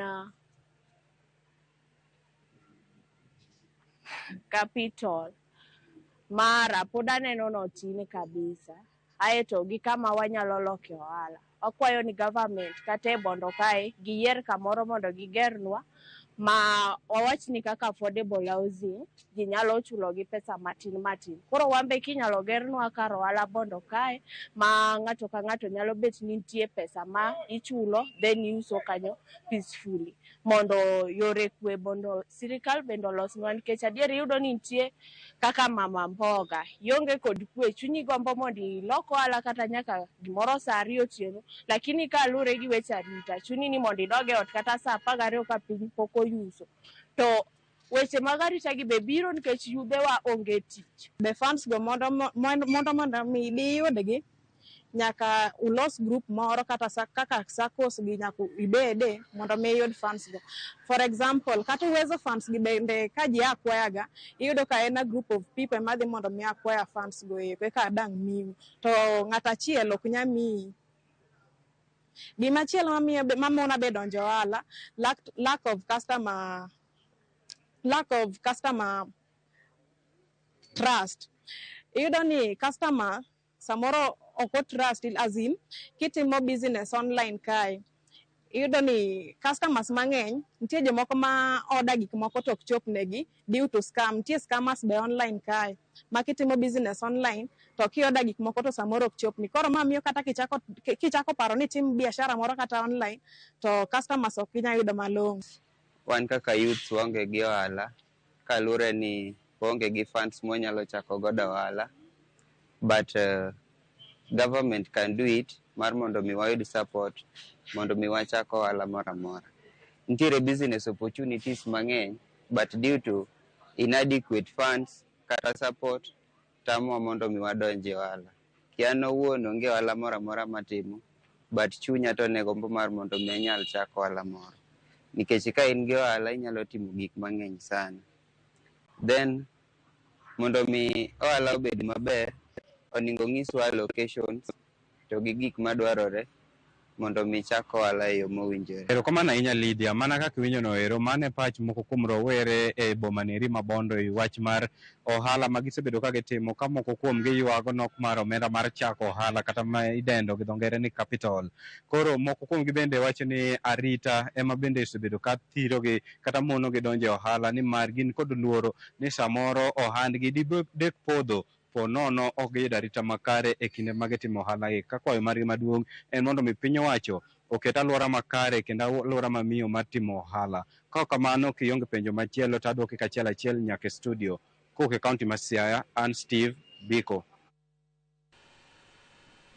Rokamana nya Steve Biko e kaunti ma Siaya ka entie Bondo Town. Owacho kanyo ni nitie weche mowinjo bed ni sirikal ng'iyo nyakwaro mag ajwang'. Sama timo ohala, sama oganda timo ohala, nitiere thuolo ma sirikal manyalo timo arita ng'iyo ni lwasi ni kare mondo mi gitimo ohala. Ma en twak mwaduogo godo kendo ang'on walor godo twakwa mar siwinde mar ohala. Wakayo matin kende kik idhi mabor.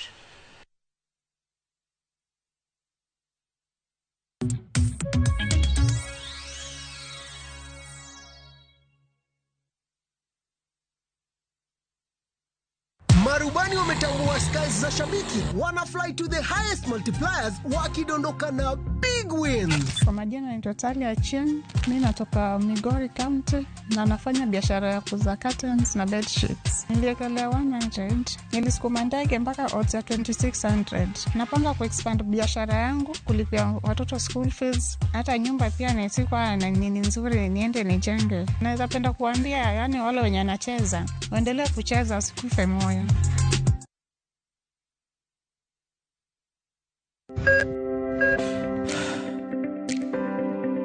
E chuny oganda wa, ngima mar del en mwandu maduong'ie moloyo. Mondo tekruok mar dendo bed maber, ok gin ga gik matek, gin gik maluongo ni lifestyle. Manyiso ga jotuo ni gigi ok gin gik minyiewo, gin na gik mitimo. We bedo gi kiawa, kendo chak bedo gi ng'eyo. Nachako chemotherapy. Side effects nen, yier wi nyaka lwar, constipation, chandi seriously. Warwaki e penj laktar, ma en tudruok gi lakteche molony. Isamidhir jahocho cha, nyaka ibed ni iseng'eyo ni mae shida ma an godo, to adwa kony. Chakre weche thieth kod chiemo mar mine mayach, nyaka e weche thieth mag tuoche masiko. Wakelo od thieth e od dak. Tuo mar rheumatic heart disease ni landore sana e gwenge ma poverty nitiere. Riwri gi Ruth Otieno, wuok tich nyaka tich abich, saa 12 odhiambo.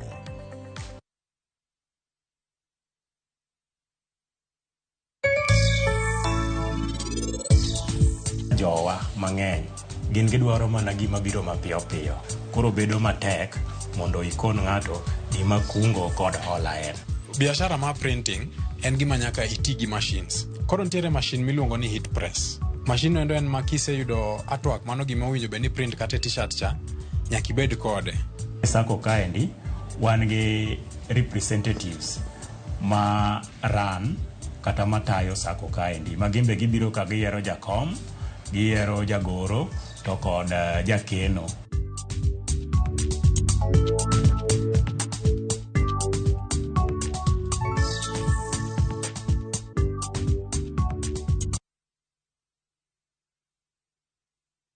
Wake up, bling bling, cheza na style. Wake up, bling bling, wake up, bling bling, cheza na style. Wake up, bling bling, wake up, bling bling, cheza na style. Wake up, bling bling, wake up, bling bling, cheza na. Nakupata skiza tune ya Penguin, your favorite song manze. Unaenda pale kwa *8184#. Kumbuka skiza na Citizen.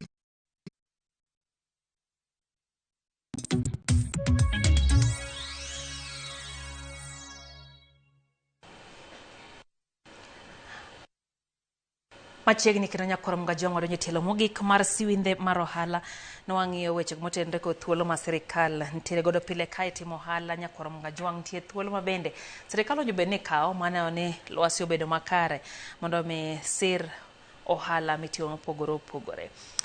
George Osir duogo iri. Nyiswa ni to seche mitimo ohala nitiere thuolo mage ma king'iyo kata e alwora ma intiere kata king'iyo kit profit kata ohala moyudo. Be nitiere dwaro ma nyalo bedo go ni sirikal owinjo bed ni donjoe mondo mi one ni lwasi mag ohala obedo ni makare? Yore manginano ni government mokwongo onego konygo ja ohala moro amora kata kokan en ni e ohala ka especially e Kenya waka jo ohala mang'eny onge kod puodhruok kata ideas kata knowledge e ohala ka. Koro apani one biggest step monego bed ni government otim ne jo ohala te wabede kata gi institutions kata seminars moko ma government nyalo ga keto in each area mar puonjo jo ohala ni kidonjo e ohala kama e kaka onego bed ni tiyo gi pesa ni, kama e kaka onego bed ni timo registration gi, like government onego bed gi institutions ma puonjo wa timo ohala. Nikech be ohala ni kionge idea mar time kati bed gi milion 10 sani tok nyakonyi. Koro apani one way any government waket seminars kata institutions manyalo puonjo ji timo ohala. Kasto ket gi easily accessible kendo ket gi ni gibed cheap. Ket gi kendo expensive mobed ni mondo ibed jo ohala kendo nyaka spend 200,000 mondo ipuonjre ohala. Koro magi gik monego bed ni government konyo nikech ohala gi boost government directly nikech nitiere tax ma government ng'ade ohala ko ohala ma ng'ato timo. Koro mae dhi bedo investment mar government gimbe nikech the more magi train ji the more money magi yudo nikech gi tax all kinds of businesses. Another thing king'iyo challenges ma thoth youth nigo iwinjo ni an Nyota Fund ni pok ayudo ang'o. Koro government olosnwa yore mag yudo omenda mag chako ohala obed mayot kasto gibed accessible mayot nikech ji mang'eny okia kata ni Nyota no iyudo nang'o. Nitie jo ma kipenjo sani ni Nyota iyudo nang'o gikia. Magi information monego government ketnwa even in public domains mondo youth ng'iyo ni kadwa ng'iyo kaka yudo Hustler Fund tadhi kacha adhi e cyber to nitie website ma ja cyber dhi diona tayude Hustler Fund. Ji mang'eny okia kaka apply kata an akia apply for Hustler Fund emomiyo pok ayude. Koro I feel ni mago are some of the easiest ways manyalo boost young entrepreneurs kata jo ohala matindo mondo chako ohala. Another thing, security hapa ni bechendo. Either security mar kuonde ma watimo ohala gi be onego government ng'inwa ni ere kaka katimo ohala kae to ji ok nya biro makwal gika madhigo. Weche mag security chando jo ohala mang'eny sana. Yudo ni kata semo kitimo ohala to nyaka iket manpower ma excess mondo irito ohala nini. To magi are at extra cost. Koro magi be some of the issues ma affect ja ohala mora mora ma government nyalo konyo directly. Kamano mwalimu kiwinjo kaka twak dhi ahinya to kwaya e county ma Siaya mane rawere matindo na ywak ni security ok ber kaito moko be wacho ni adier no miji Nyota Fund to nitie mano ok oyudo.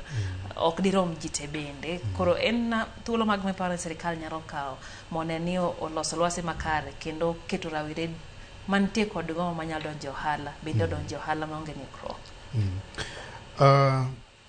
Government onego kuong ong'e ni ohala ni ohala ma yudhe timo nyalo konyogi e weche mag unemployment.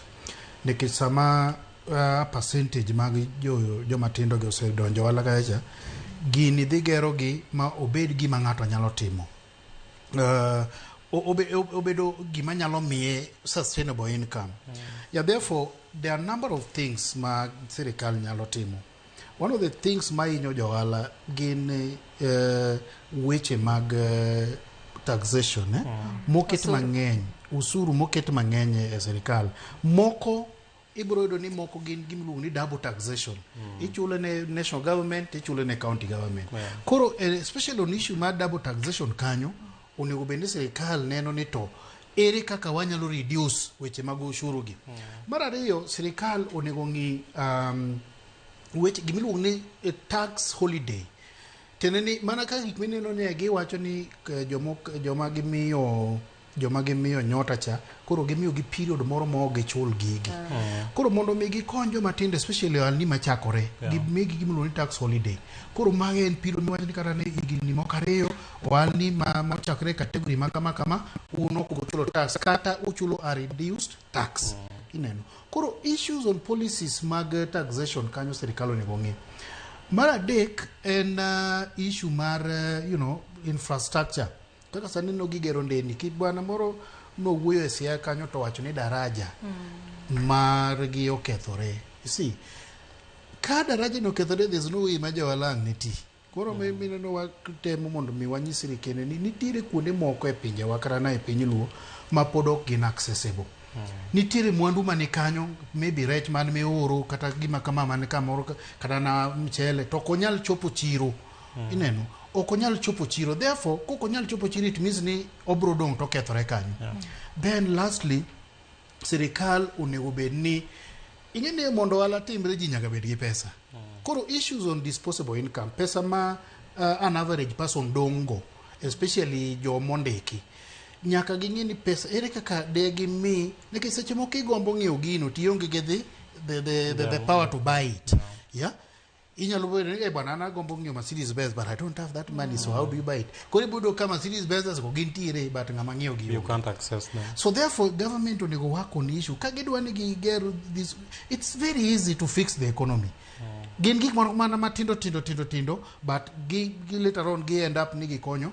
So therefore, when issue ma disposable income, the moment maji onge gi pesa to buy, teneni the common person, the customer, katana the buyer, onge gi the power, onge gi pesa mondo ng'iew gigo.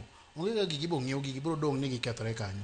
Koro mago gin gik ma sirikal onego bed ni tiye mondo mi gikony ohalni gi onya. And that is what I thought for an kaka naparo issue mar gimiluongo ni bottom up approach. En gima no onego bed ni konyo joma tindo gi by miyogi some energy, some fueling, Then lastly, on issue of energy cost, wang'e ni jowa moko mang'eny nitiere timo ni moko ma then gi rely stima. Joma nigi kinyozi, joma nigi kuonde mag cyber, joma wang'o welding, jogi duto te to ka cost mar electricity ni malo, onge kaka ohala nyalo timore. Koro magi areas ma sirikal onego bed ni ng'iyo mondo mi okony jowa ka gitimo andgi ni gidong'e gi pesa moro ma ginyalo timo gigi bende kamano. Erokamano. King'iyo historia mar Kenya chiwo sir ne rawere, gichako gi nitiere Youth Enterprise Fund, sirikal manyien odonjo, wadonje Hustler Fund. Kaeto tin matin bende winjo ka ne nitiere ng'ur ni Hustler Fund no ok ochul. Nitie jok miwacho ni ok ochul bende gisebedo ka gichiwo siem nyaka sani. Iking'e ni pok ichulo Hustler Fund, kikirit gibi gikaw kendgi nikech gipango kawe ng'ade kata account mag ji. Kaeto sani koro donjo gi Nyota. King'iyo wuodh chiwo omenda ne rawere kata historia kaka item sir rawere, ipani oso e siasa to be iparo ni en gima nyalo bedo motegno maket gima permanent solution kata duoko makare mosiko manyalo konyo rawere koso pod wantiere e kidieny ma pod watema itemo ma to kotamore tiweye. Iwacho kanyo maber gima timore gi yore mag konyo joma tindo gi en mana siasa minene iwacho no tiende ni jotelo mabiro ok bi gi a lasting solution and ma en gima rach ne pinywa kaka piny mar Kenya. Adier kinyalo ng'iyo chieno moselos gi kata na Hustler Fund, Uwezo Fund, gigo chalo gik mopodho te. Kata na nyota ni you don't need to be a prophet kata na juoga mondo ing'e ni gini onge kuma dhiye. See, kwadwa mondo mi wa create a lasting solution to issues mag unemployment to mokwongo ka wawacho ni wa empower jogi yore mag pesa wa train gi kaka koro giwacho ni gi train gi ni but then gima dwarore malongo en industrialization ere kaka wanyalo make sure ni gima ng'ato chako matin no wakonye mondo mi odongre obed gimoro manyalo ing'eni kata na king'iyo pinje kata na China gini Japan gini gik gi mwang'iyo gi nochakore as very small industries but sirikal gi nodhi omiyo gi gine an environment ma ginyalo nya mondo mi gidong gibed industries gibed part of the private sector ma koro inject part ma the mainstream okochiwo cha. But one last thing that I want to talk about and give me access to government procurement opportunities miluongo ni AGPO. Ma en chino mano chak gi Kibaki, but I can tell you ni jowa mang'eny ok ose exploit gigi. Jowa matindo mang'eny nekech chik wacho niya 30%, at least 30%. It means niya procuring entities kata migao mag sirikal mang'iepo onego beni miyo youth gi kata na nitiere organizations moko ma gin gi seketo gichiwo 100% of their procurement tini gimiyo joma tindo gi. But conversations mwasebedo gi these institutions giwacho ni joma tindo gi ok bi go gibi maybe probably gima ni wacho ni seche moko gionge na knowledge no. Koro chik wacho ni jo procuring entities mag sirikal onego mi at least onego secure at least 30% magi moko duto te magi ng'iyo ne joma tindo. To ka gisechopo ka gise set that aside kikele kendo iluongo nango favoritism gik moko mang'eny go gi make sure ni an chik wacho ni ng'ama ja youth nyalo donjo anytime onyalo tero kwayone. Nitie chik makendo wacho ni sami isetero kwayo no nitie gimiluongo ni list of registered suppliers. For every county gin gi list of registered suppliers. Every government institution that is. Chik wacho ni nyaka en sure ni jogo duto te imiyo thuolo mar supply. Kamano. Wadhi kaunti ya Migori Nyakorom Gajwang' mondo wawinjie chieng' chiro chiel kachiel wadhi Migori. The time man wachako sani ohala dok piny. Rishu mar uso sani wadok go piny kabisa. Ohala dok piny matin. Lakini kan wa start it no ber. Kaluwore koro to corona ma koro ohala kethore. Mar ohala ka gimonego bed tenders ng'eny ne dhi outside. Ting'ani ka tenders ni iye karka wambwa yudo pesa wan jok maloko ohala karka. Tenders mimiyo ji e county karka ng'eny gi dhi oko. Koro tenders kan iye or at least waloko pesa gi pesa yudo kata ka jok ma nyiewo wano thoth jok ma nyiewo ai county ka to kata sani gine matiyo gi nyiewa yudo ka ji matin ma nyiewa jojo tieno kata to Kenya chula ma ji ong'e ahinya Soko Mujenga ka wasebede to kaka nying mar Soko Mujenga ni nowuok nen kuma ok neni ber ahinya koro miyo ne ji oneno ni oningo bed mana Soko Mujenga nikech noonge ji thoth ji neni loka cha koro nomiyo miye nying mar Soko Mujenga nyiso ni Soko Mujenga en kuma ng'ata ne nyalo biro to bedo kanyo to kata onge gima nitiye to ni nyalo dhi bedo kanyo nikech en Soko Mujenga ma ng'ata nyalo dhiye onge sechego ne onge ohala manitime kendo mondo no ohala dhi ka ne en gima no otem kikele ji gi thuon kiwacho ni wateru Soko Mujenga to pod ok onyalore nikech kata ne obedo Soko Mujenga kamano pod ok onyalore mar mondo ji obede iye motegno ji pod ringo we dhi e dho ndara ka gineno ni mano Soko Mujenga onge joma dhiye jotelo thoth gi jotelo ok dhiye jotelo law kuma chiro nitie maduong' loka. Koro ne ji onene ni Mujinga ohala mong'ere kabisa, wan kanyo go wand bucha. Gi mine loke ohand alot, gi jo rech moko nitie matin. Hasa gima koro nyodwa ting'e malo, nyo kelwa kaka jowand jo gwen kigolwa e dho daraja. Wabiro wabedo kaa, wan kaka jowand gweno. Koro miyo bet nyo ting'e malo nikech koro chuni ing'ama dwaro gweno ni nyaka idhi soko Mujinga. Sama idhi soko Mujinga idhi kawo gweno, idhi kawo nyaka lode. Higa 92 ni ne yudo ka nyithindwa ne wuok kuma bor yo kamoro ni kod gribe kocha. To gibiro go amal e puothe malo kadika ka. To ka gimanyo hotel kuondgi to nok giyudre.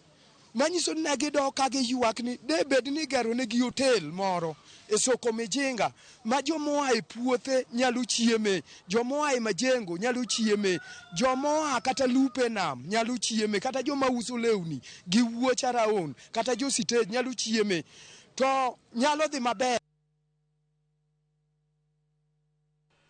Mano soko Mujinga Nyakorom Gajwang' en kidieny mwamenye sokni makaluo, sokni mopogore opogore mar ng'eyo chirni, opogore opogore mar ng'eyo ni to historia margi chal nade, giuso ang'o, to nyaka sani dwaro margi en mane. Watieko chenro mar twakwa, kata kamano naneno moro penjo moro ma wadwa lorego. Jawenda Jako wacho ni entiere ka to Dongo Wuoda Semba ne en engineer Hilary Ojwang', kaeto Elijah Marshall gi Don Tesni kacha. Polycarp Ochieng' kod penjo, an kod pesa maromo 50,000 to pok natimo ohala, to an kod gombo ma en ma penjo ni mwalimu mondo mi ayaw ohala mar uso gi stima, electric cables, to pesa ni bende aneno ka ok nyal roma waro gigo machul nyaka od ohala. Adwa loan mar 50,000 mondo amed go. Penjo en ni bende ohala ni nyalo timo maber ka chake gi pesa no. Antie gi seconds pradek kende ina mi dakika achiel na mi second pradek kaito hangnwa lor. Anyalo nyiso jawinjo janeno wano ni pesa no ber kendo ng'eny e chako ohala no, kendo mane no ohala maber. Ohala no en ohala minyalo chake kata kok ibedo gi ot ginigo mokwongo, nekech kisewero in kata na e udi kanyo to gima important e ohala ka en ng'amida uso neno. And tinde king'iyo ani matinde gi customer idhi ire, ok irit customer biro iri. Koro inyalo dhi kata na kama ng'ato chako gere ode moro matin to dwa timo electrification gi, tidhi nyise ni an gi gik sitima gi anyalo kelo, to nyisi ni kelna gi, ing'eni mani se chaka. Koro approach bende ok ochuno ni nyaka ikuong ibed gi ot iking'ad kiang'o gini gi. By the way, ibro yudo ni jo ohala mang'eny mano chako ohala noko chako ni registration, mago gik mabiro as you kakimero timo ohala kakimedo wuotho. Koro ibiro ni nyaka gi pesa mar rent, inyaka gi pesa mar ndiko ji, inyaka gi pesa mar registration. Koro chak gi kuong ing'e ni to ohanda ni an gi 50,000 ada dhi uso ne ng'a, mane ma important. Wachna mogik en ni sirikal nyaka ng'i weche mag ushuru, especially kuom jo ohala, giduok ne jo ohala ushuru ne kaka ginyalo reduce ne jo ohala ushuru mondo jo ohala tim ohala maber. George, wachni mogik. Wachna mogik en mana niya, ne jogo magombo chako ohala ok inya bedo ready chako ohala. Chak gi guma in go chaka. Mineno mawieno biro biro kisechako ohala. Chaka Nyakorom Gajwang' kaeto bende Otieno mwalimu onyiso wane sirikal ong'e kaka loso lwasi makare. Mana twak marwa mar siwinde mar ohala kawuono ne wang'iyo omenda ne rawere e ohala. Wasebedo gi Jojo Osir ma en ja ohala kaeto kachiel gi ja Sumparo kata jalo nyochego mag ohala. Bende en mwalimu Otieno Panya. Pile Nyakorom Gajwang' en mor na mondi bedi kodwa chenro edo kamano kuom twak kodwa no mor kaw moko kuom ute magu. Kata kamano warom kendo tich ang'wen manyien siwinde mar ohala Mbakromo. Nyinga Lydia. Okay, horitu masani.